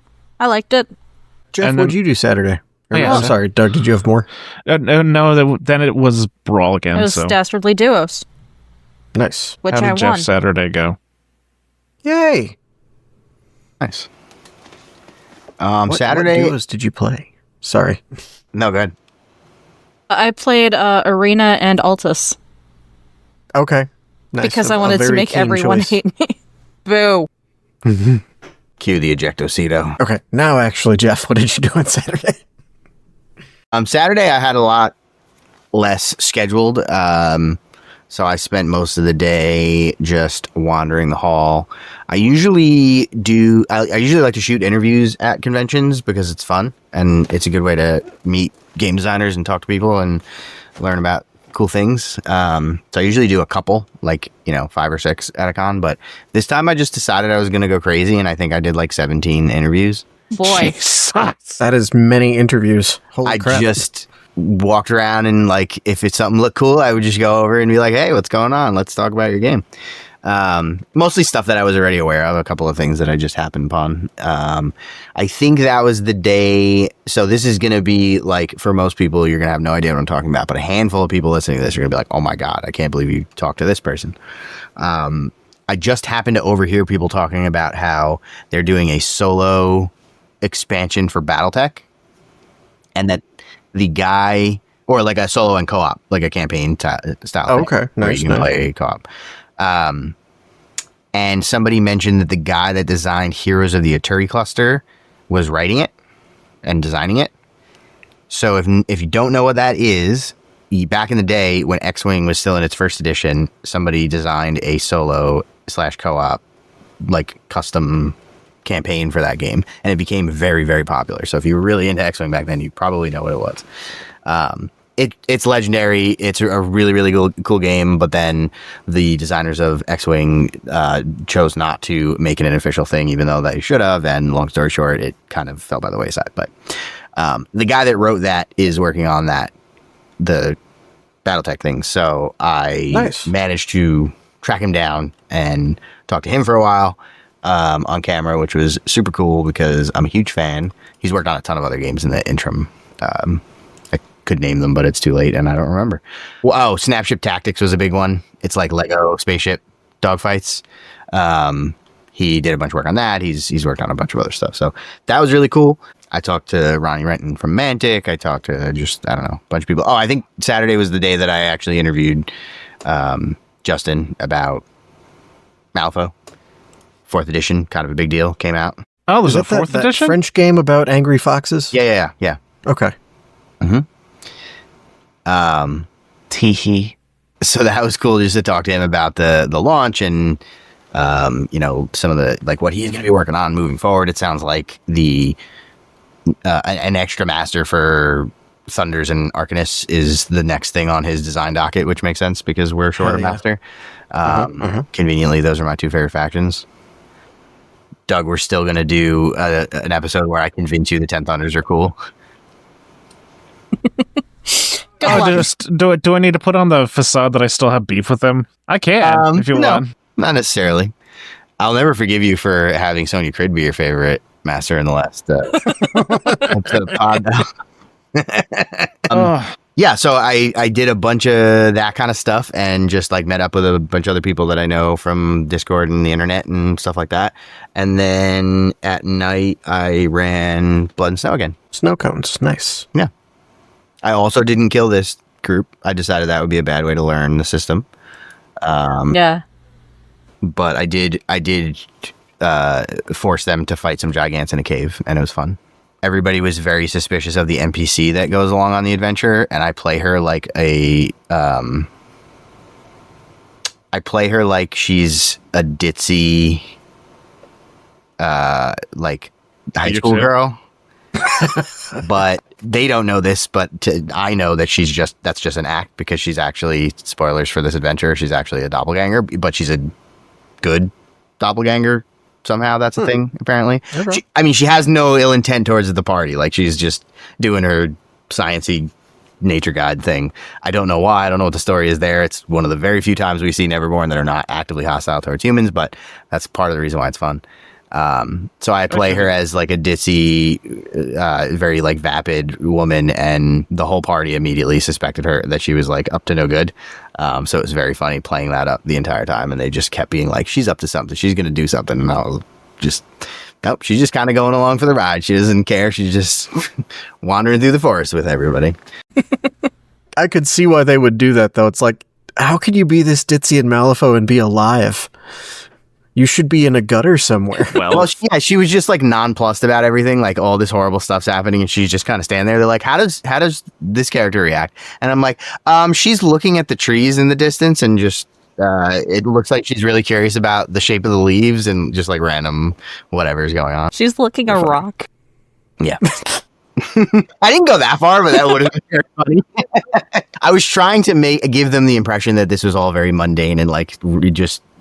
She's used to this type of thing happening, but typical Thursday. She's setting this up. She killed these people. She did that. And I was like, well, hey. I don't know if that's what you want to think. Go with your theory. Nice. What did Roman do on Saturday?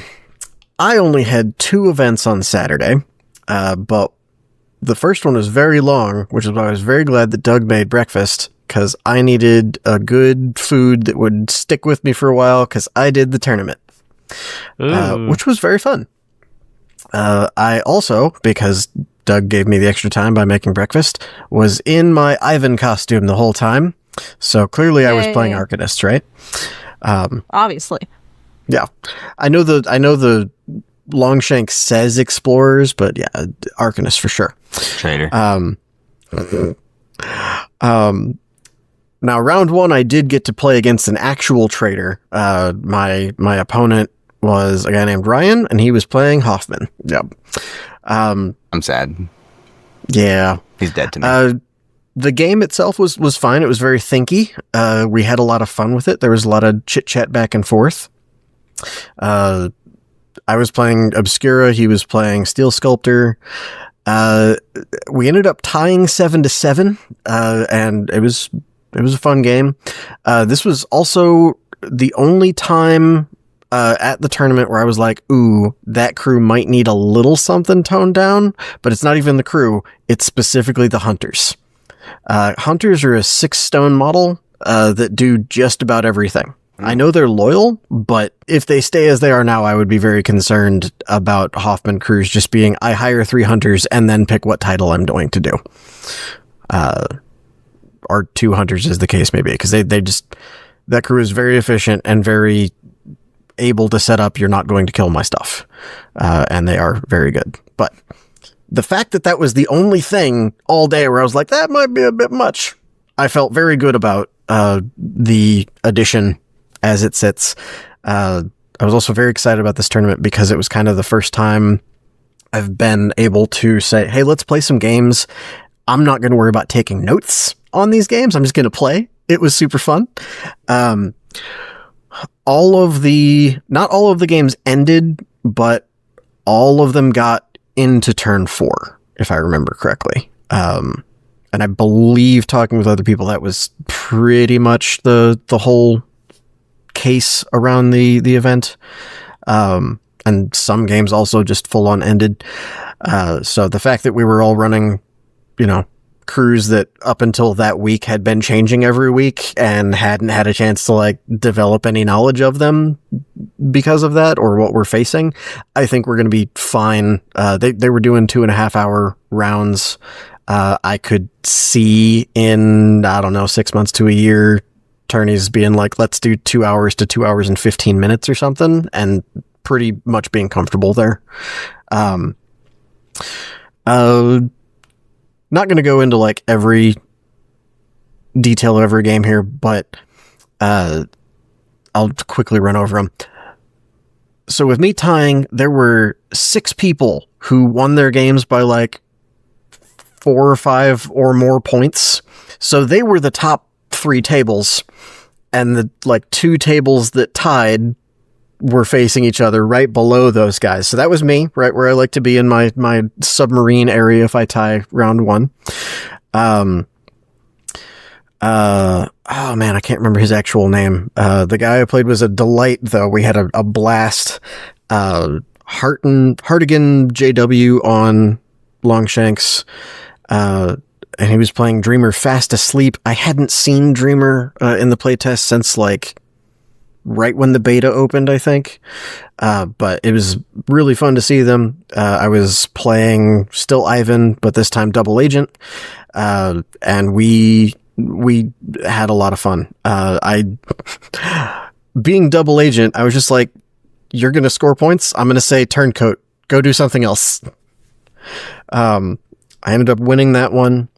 And then, somewhere in there, Nate brought me lunch, cause it's hard to get away and get lunch and come back. And he brought me lunch, and I was very thankful for that. Thank you, Nate.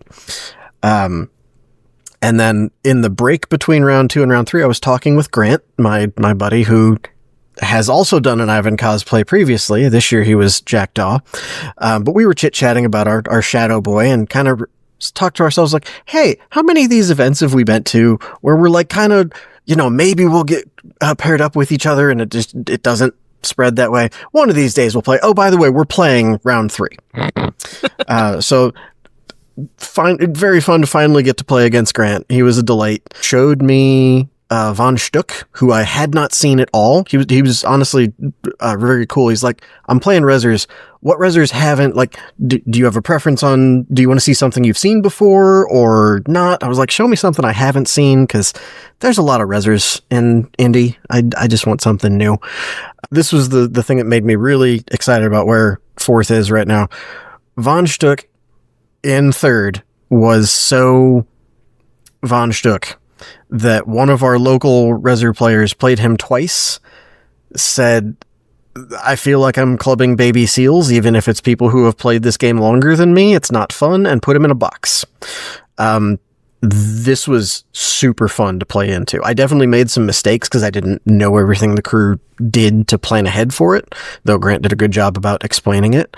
But I've never had more fun, I think, playing into Rezzers in general than this game. It was very wacky. And it was really close back and forth. He ended up winning by a couple points at the end, but it was a really fun day. I think ended up somewhere in like 7th, because it was the usual thing of, hey, you're playing it. I think we were at like table 2 or 3 by the end there. But you lost on a near high table. You're going to drop like 6 spots. So there it is. Cause yeah, he ended up 3rd. Jeez. Yeah. I ended up 8th, so not too bad. But yeah, really fun game, really fun day, really fun 3 games. And when I finished up, I had a little time. I ran over to see the end of Brawl with you guys, help pack up. And then we headed to the other event for the day, the one that I try to do every year, is the folks who made the Gamers movies. They do essentially a Whose Line Is It Anyway kind of thing, where they're characters as folks playing D&D in front of a crowd. They hit a bell, they run to the other side of the stage as their actual D&D characters, but they'll have like people in the crowd come up. It's like, hey, we need a bunch of people to be kobolds. Go be a kobold. Oh, we need you to be, we need you to be a fountain. Yes. In this game. That was they had like 20 people, less than 20, probably like 12 people in there, just like, be a fountain. And it looked amazing, honestly. It was pretty good. Water jet fingers and everything. But this was called The Gamers Better Homes and Dungeons. And while it is improv primarily, they have a little theme every year. And this one was essentially, you beat the thing in the dungeon, and one of the players is like, actually, I don't want to go back and like finish whoever put us on this path. We're just going to stay here and turn this dungeon into our place. So it becomes a back and forth of them and the GM being like, are you seriously going to make me do all the rules of like making a base out of this? And they bring in people who are like, oh yes, we'll be your interior decorators and blah, blah, blah, blah, blah. And at the end, open concept dungeon. Yeah. And at the end, another adventuring party comes in and they're like, oh no, all our security features are traps that ask for consent before grabbing you because it's people that work for them grabbing people out of the crowd. Why are these traps ineffective? Kind of things. And they're like, oh God, we've become the monsters. So it was funny, as always. They do a good job. And that's always a good way to kind of end a tourney day. Though, other thing about the tourney, this is the first, for being the first tourney I've done in a new edition with crews that change every week. At the end of the day, my brain did not feel like it was melting out of my ears. Hooray. I could have played another game. It would have been fine. It's really shocking. Yes, it was spectacular. I'm very excited about where the edition is as we come to the end of the beta here. Yeah, very fun. And that was Saturday. Bonanza Brawl was duos that night. Not a ton of people showed up, but we didn't have nearly as many open slots as we did for the other events. And also Saturday night, shit happens. Victoria ended up winning it with the Keens. I played and got stomped a bit as Ket and an ancient construct. Does Victoria always win? Because I feel like every time you guys talk about this, you win. No, I think our first Bonanza Brawl tourney, Roman won. Yes, and you were close behind me. And that was I snatched victory from the jaws of defeat because Gracie drops a scheme when she dies. Son of a bitch. And then the next year, I think I won. And then we didn't have a tourney. One last year. Mm-hmm. And I didn't win the first night of Bonanza Brawl. I didn't play the second night because we were supposed to be doing saber fencing and not dying instead. But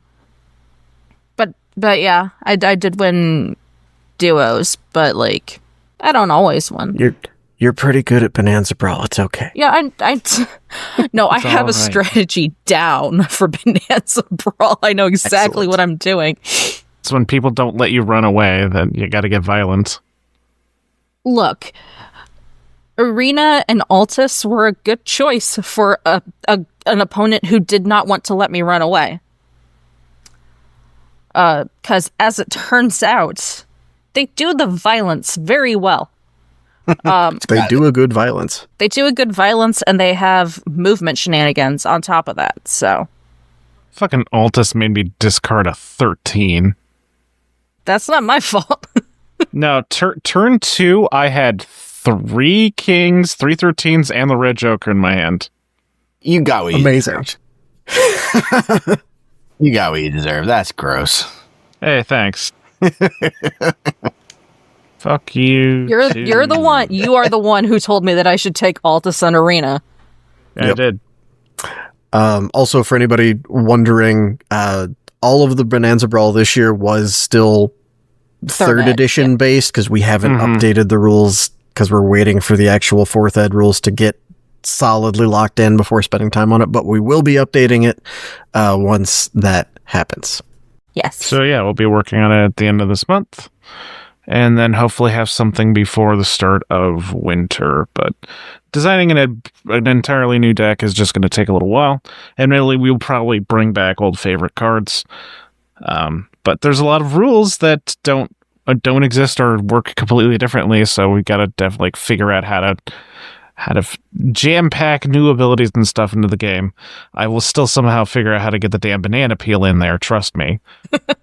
On the plus side, we know one of the rules we won't have to figure out a way to work around is there's no more friendly fire. Yay! Hooray! Yay! Or is there? What if one of the cards gives back old 3rd edition friendly fire? I mean, hang on. 2nd edition friendly fire. I was going to say, if you're bringing back friendly fire, bring back randomization. Yeah. That is the most wacky. Let's make sure the players know we hate them. Hi, welcome to Bonanza Brawl. Go fuck yourself. Oh man, does that bring us to Sunday? That does bring us to Sunday, and my earliest day at 8:30, I had to be at the convention hall because I was running through the breach. Yep. And I know I at least didn't consciously clock that until like we were driving home the night before. Yeah. So that was oh no, we need to like eat leftovers and head out kind of a moment. But we made it work. It was fine. Yeah. We dropped you off and Doug and I got a coffee and talked with one of his internet friends for a while. It was good. That night was also the night that Doug decided he didn't need to eat dinner until after Gamers. So that was also the night we had to go through the Taco Bell drive-thru. Yes, Victoria. That was emergency tacos. What? There were 2 nights that I didn't eat dinner. You have to eat. Doug, feed yourself. Okay. Anyway, 8:30 Sunday morning through the breach. 2 of my people didn't show up. Shocking. I did, however, have a guy come with generic tickets asking to play, which was surprising, which was fine, right? I had somebody choose Wild Bill, which causes a couple problems with that module. It makes it really easy for them. Yeah.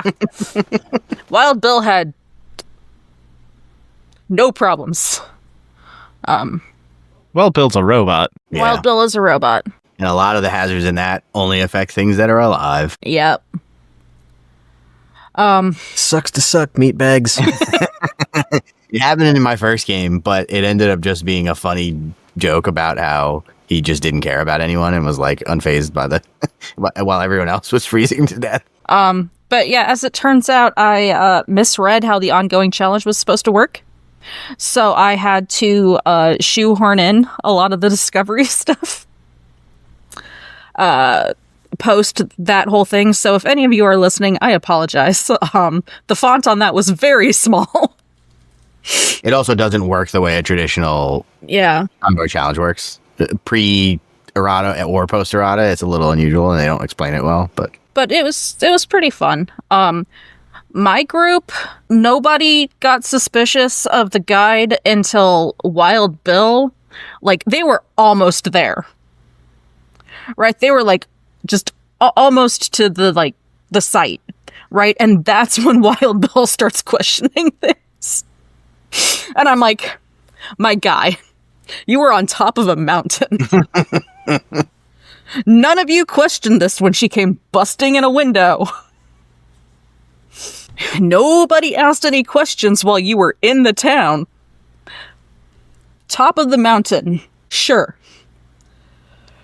It was fun though.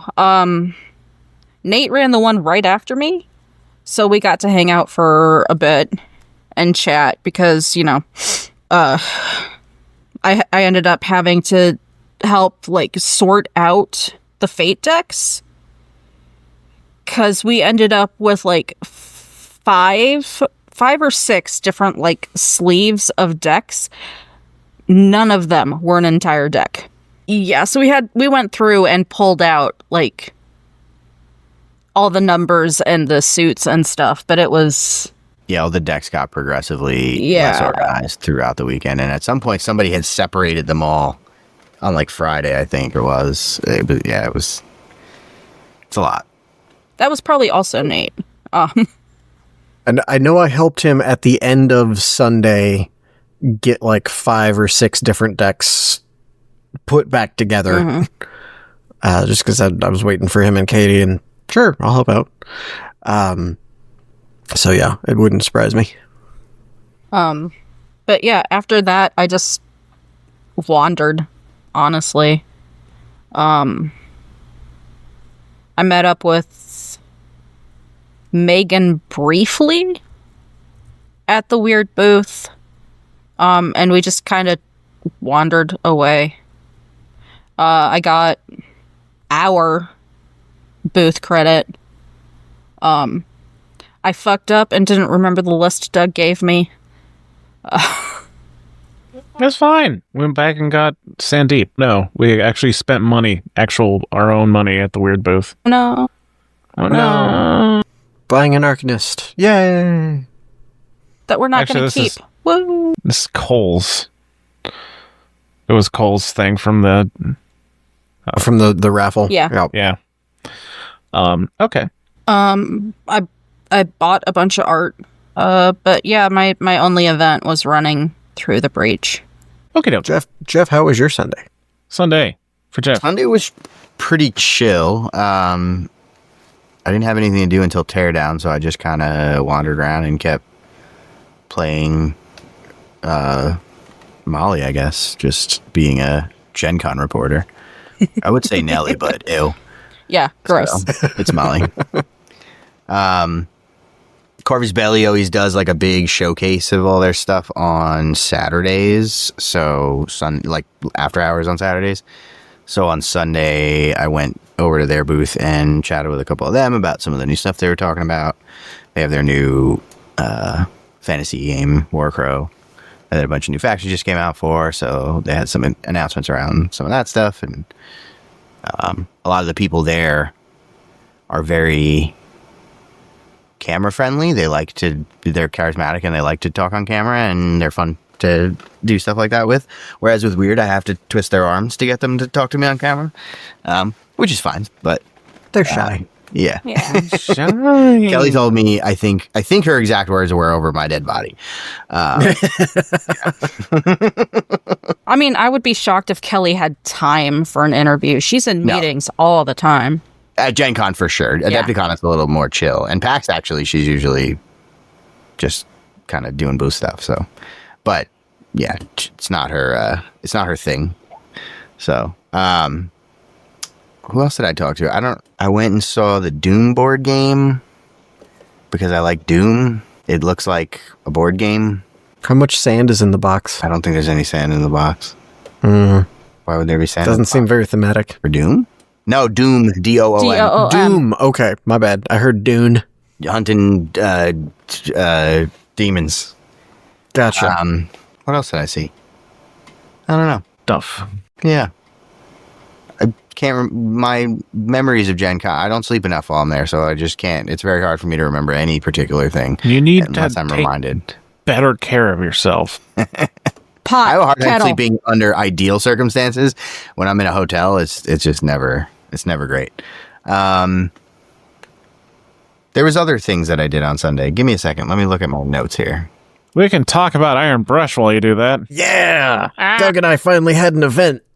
Together, because I had to cancel the laser tag, and then we thought that we could do Longsword after Friday night's Bonanza Brawl event, And before an early Saturday. Yeah, it was dumb to think we could do that. But we had the Iron Brush.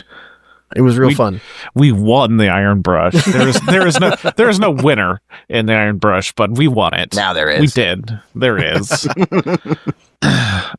So I immediately got super excited. Well, okay, so Iron Brush is a weird trying to get rid of all of the crap that they had to use for all the painting things throughout the weekend, pretending that it was an event that they just wanted to run exclusively. But you get to use all their used brushes and all their used paints, and you got to paint a model, and then they throw a bunch of different challenges at you, and you want to know what game show they referenced as like the inspiration for the event. It's Cutthroat Kitchen. Again, a different Malifaux game inspired by Cutthroat Kitchen. Greatest game show of all time. So we got some fat caps to paint, and Roman immediately had the handicap of his base not being attached to the model. It wasn't immediately, but it took about 5 minutes, and that old like slightly turned foot on fat cap did its thing of I'm not sticking on this base, so I had a fat cap that I was not based and had to like make sure had finger holds on where I could put paint and not put paint. We made it work. We had completely different strategies going into it. I was like, I am going to literally just coat the entire thing in a layer of paint, and then I'll do detail work later once I figure out what the challenges are. But I at least want everything to be I want color on everything as quickly as possible. Whereas Roman's like, well, what was Roman's strategy? My strategy was they're going to start messing with us in like 10, 15 minutes after we start. I'm going to put this one color that I have to start with in as much of the like little detailed spots as possible, so that as they make it harder and harder to paint, I will have only the easier spaces to paint left. You got to start with the vegetables. Yeah. So you got a green, I got a green. And so I just doused the entire thing in green. And I was actually just like waiting for a solid couple of minutes for the first challenge to hit while my first layer of paint was drying. First challenge was pretty simple. It was like, send your palette one direction, send your single bottle of paint the other direction, then keep going. Yeah, so you end up with 3 colors because they initially are like, here's a box of paint, grab one and don't look for stuff. Just grab one and go. Well, I didn't end with 3 colors because I had green and I got your green. It was a different green. Slightly different green. 2.5 colors. Also, shout out to Texas Doug. He was helping run this event and saw the two of us and knows that we can take extra shit. So he was taunting us the whole time. It was really fun. So what were the other challenges? Because I don't remember the order of things. Let's see. First off, nobody had any paper towels. So you had a little cup of water, and your palette was a foam like little plate. So no one had paper towels, but Texas Doug was running around being like, who will trade me stuff for this paper towel or this other paint that I have here? Da da da da da da. Eventually someone came around and was just like, here's a handful of paints for this area of the table. Kind of, they didn't say we couldn't share amongst ourselves. They also didn't say we should, but everybody started doing that because we needed more than like a couple colors of paint. Teamwork. This wasn't designed as a challenge, but our whole area of the table had a hard time finding anything that wasn't a dark color.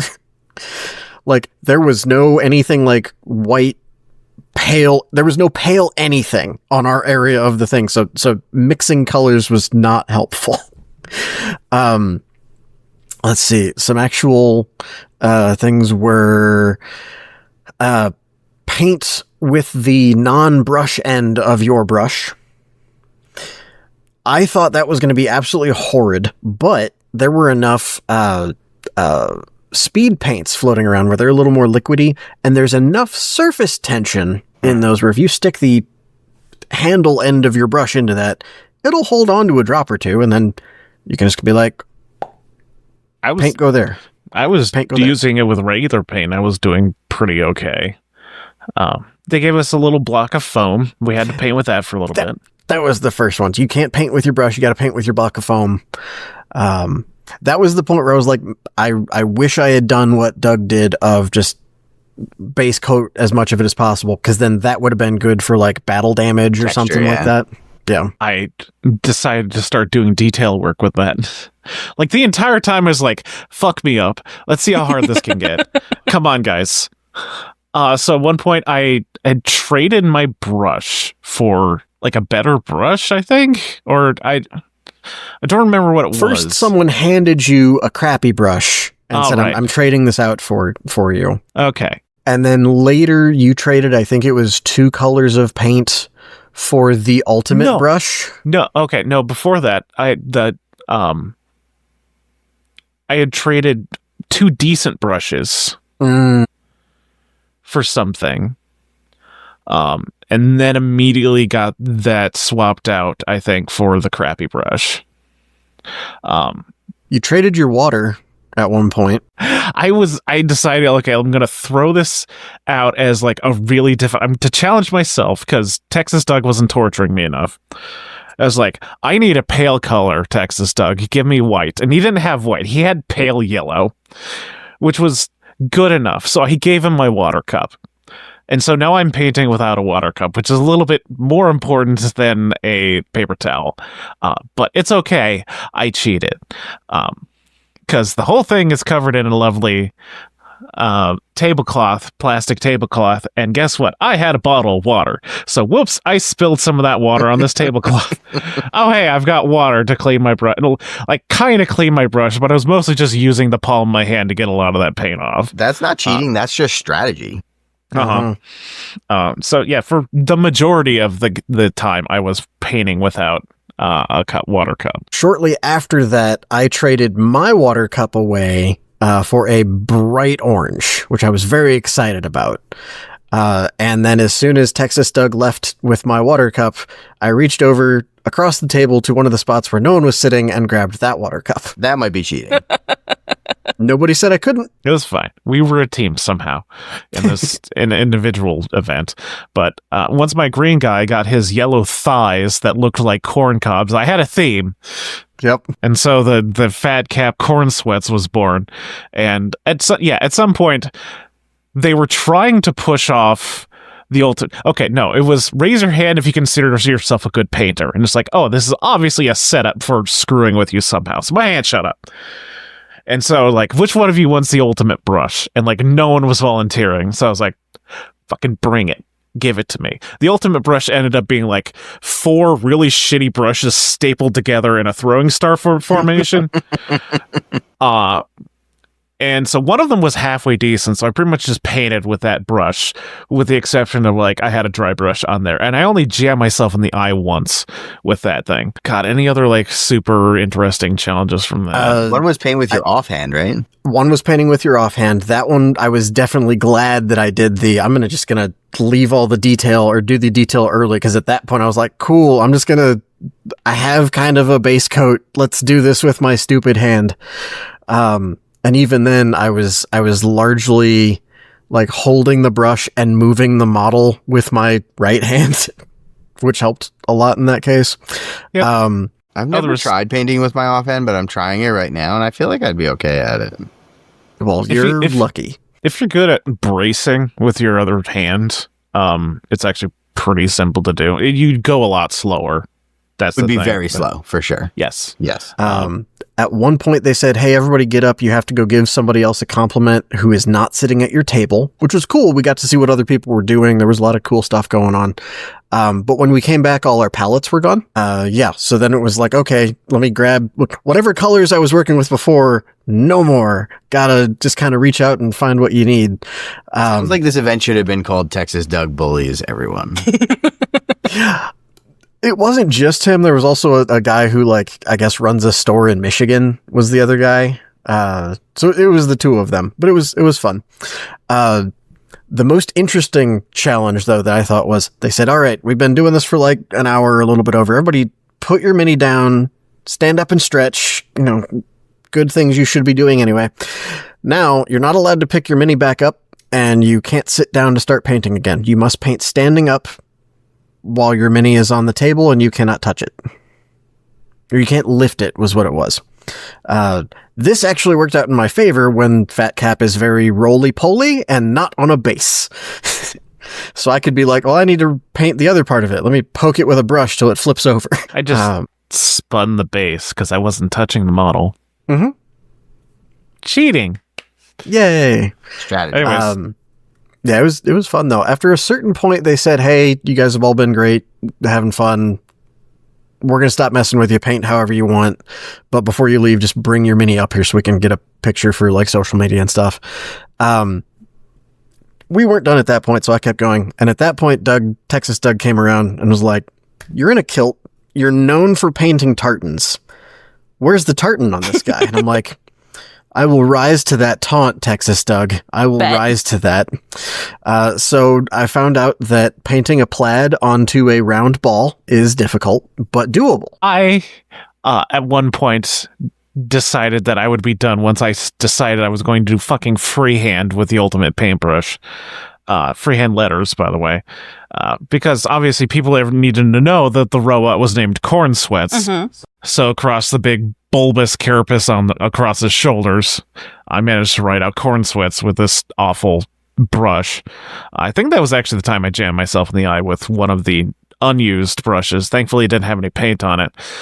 But like, I think that's right. Yeah. I got like 15 minutes in when they stopped doing challenges. I'm like, this is good. I think at this point, doing more is no longer in like the theme of the iron brush, because now I could just sit and do as much detail as I wanted unbothered. So I called them good, and I'm still really, really proud of them. And my child has broken it already because I left it in a bad spot. It was my fault. But that was iron brush, and I had a fuck ton of fun. I recommend other people to do it. Yeah, that sounds like a highly blast. recommend. If I knew about that, I would have definitely signed up for it. Yeah, and especially like as a big chunk of your kind of Sunday mid-morning, like on Sunday especially, good spot for it. Mm-hmm. After we got done with that, I went to, that was the point where I actually like bought things with Megan a little bit before and a little bit after. So we picked up art and those paints I mentioned, and she got a couple other things.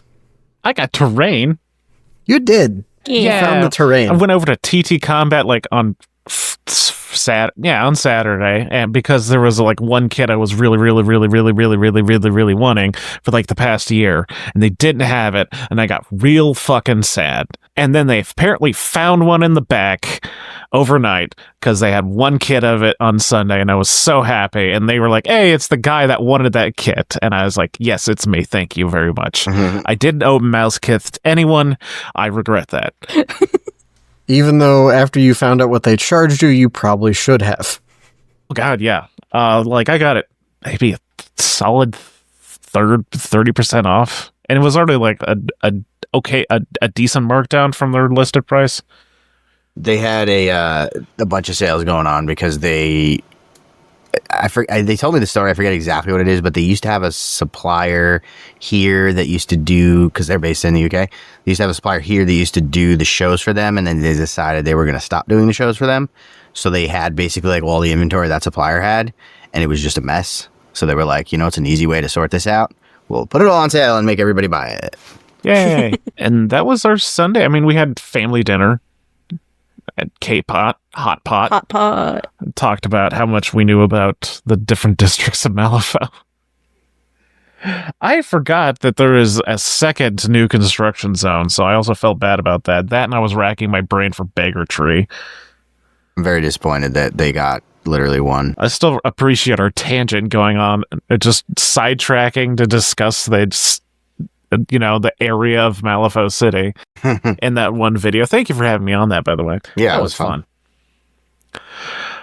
Anything else interesting on Sunday? I realize it's late and we're all tired, and we made Jeff stay up later than he needs to. I'm on East Coast time. It's my bedtime an hour ago. No, that's not true. Same. I'm just kidding. I really don't. Yeah, I enjoyed running events, and I'm definitely going to force my friends to do it next year with me, which is these guys. That's what friends are for. But we're going to do more stuff, I think. I think we all sort of agreed that, we're going to bring more steam-powered Scoundrel product to Gen Con. Specifically, I think we're pretty close to solidifying how we're going to run butts. which I think people would really, really like. If y'all don't remember what Butts is, it's just Through the Breach, but everyone is given a pre-generated gremlin that they do with what they want, and the second you die, you get a new pre-generated gremlin, and every time one of them, your gremlin dies, you get to modify them somehow, like level them up, or get at least a skill, or give them a trinket, or all this other stuff. Plenty of customization in there, but silliness abounds, and I think we can probably yes. Doug, what does BUTT stand for?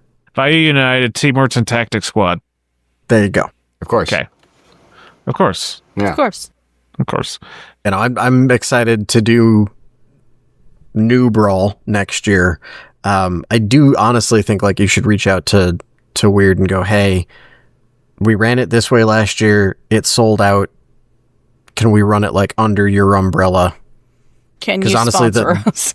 Yeah, essentially. Because honestly, the one thing that I thought was a potential issue that thankfully we didn't run into directly was the fact that we're at different tables every day and it's not by Weird. Mm-hmm. I was honestly surprised that we didn't have more issues, like whoever was at the table before us needs to pack up and go so we have time to get at the table out, etc. In the past, they have done it officially, right? Yeah. Yeah, the difference is they would do it on Sunday as like, here's a big tournament of multiple tables, which was fun, but we had always kind of envisioned this being the beer and pretzels Smash Bros of Malifaux, and I know at one point they were like, we're not sure why this isn't drawing more people, and to me at least my thought was, that's because I think it's because you're making it a tournament. Yeah. This isn't a tournament game. This is a let's do wacky nonsense and have a couple tables going, but they don't need to super interact. Although, when Nate and I went to Nova the one year, they also had 3 tables going with like 8 people at each. When you died at one table, your scheme markers stayed on that table and continued to score you points. And you picked up your model, moved over to the next table, and started playing over there. That's very That was wacky. That was cool. I like that. If we get to the point where we're doing multiple tables, something like that would be cool again.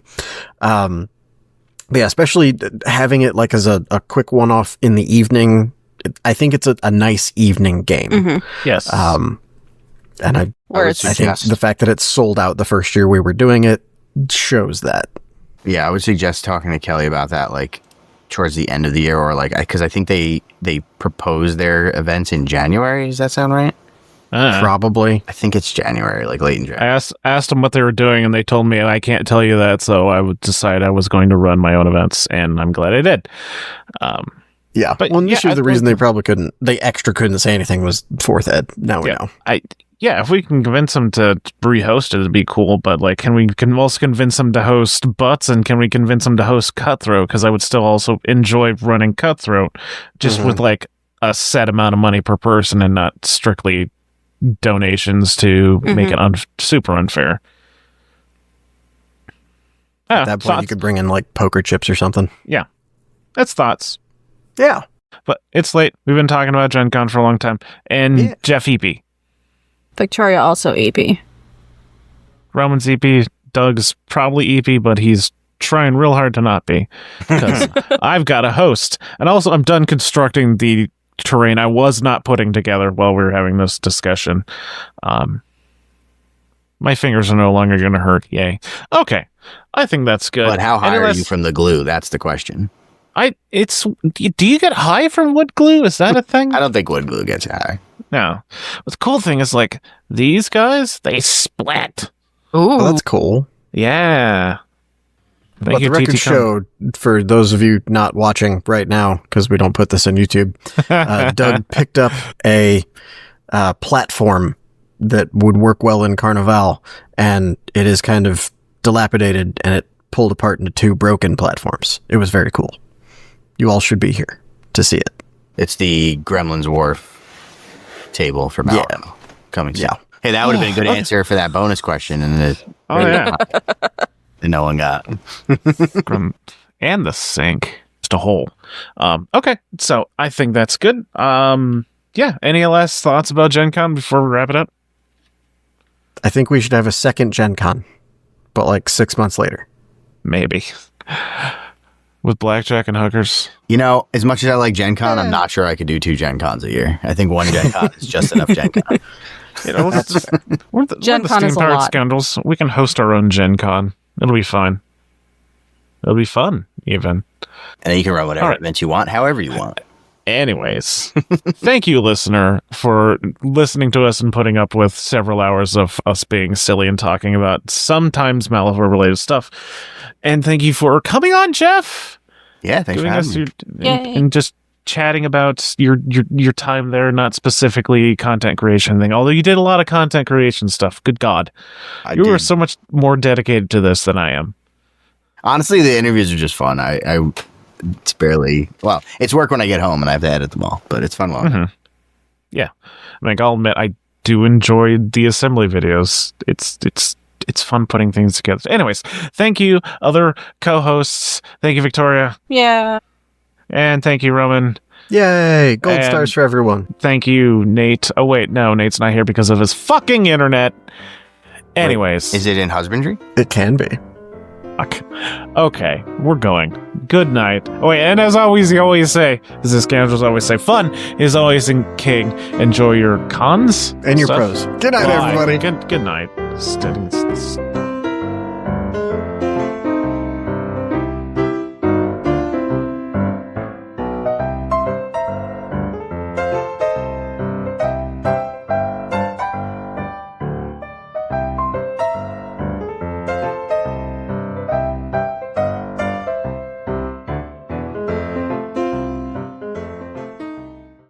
Songs used in this production are Villainous Treachery and 5-Card Shuffle. All music is created by Kevin MacLeod and is licensed under Creative Commons.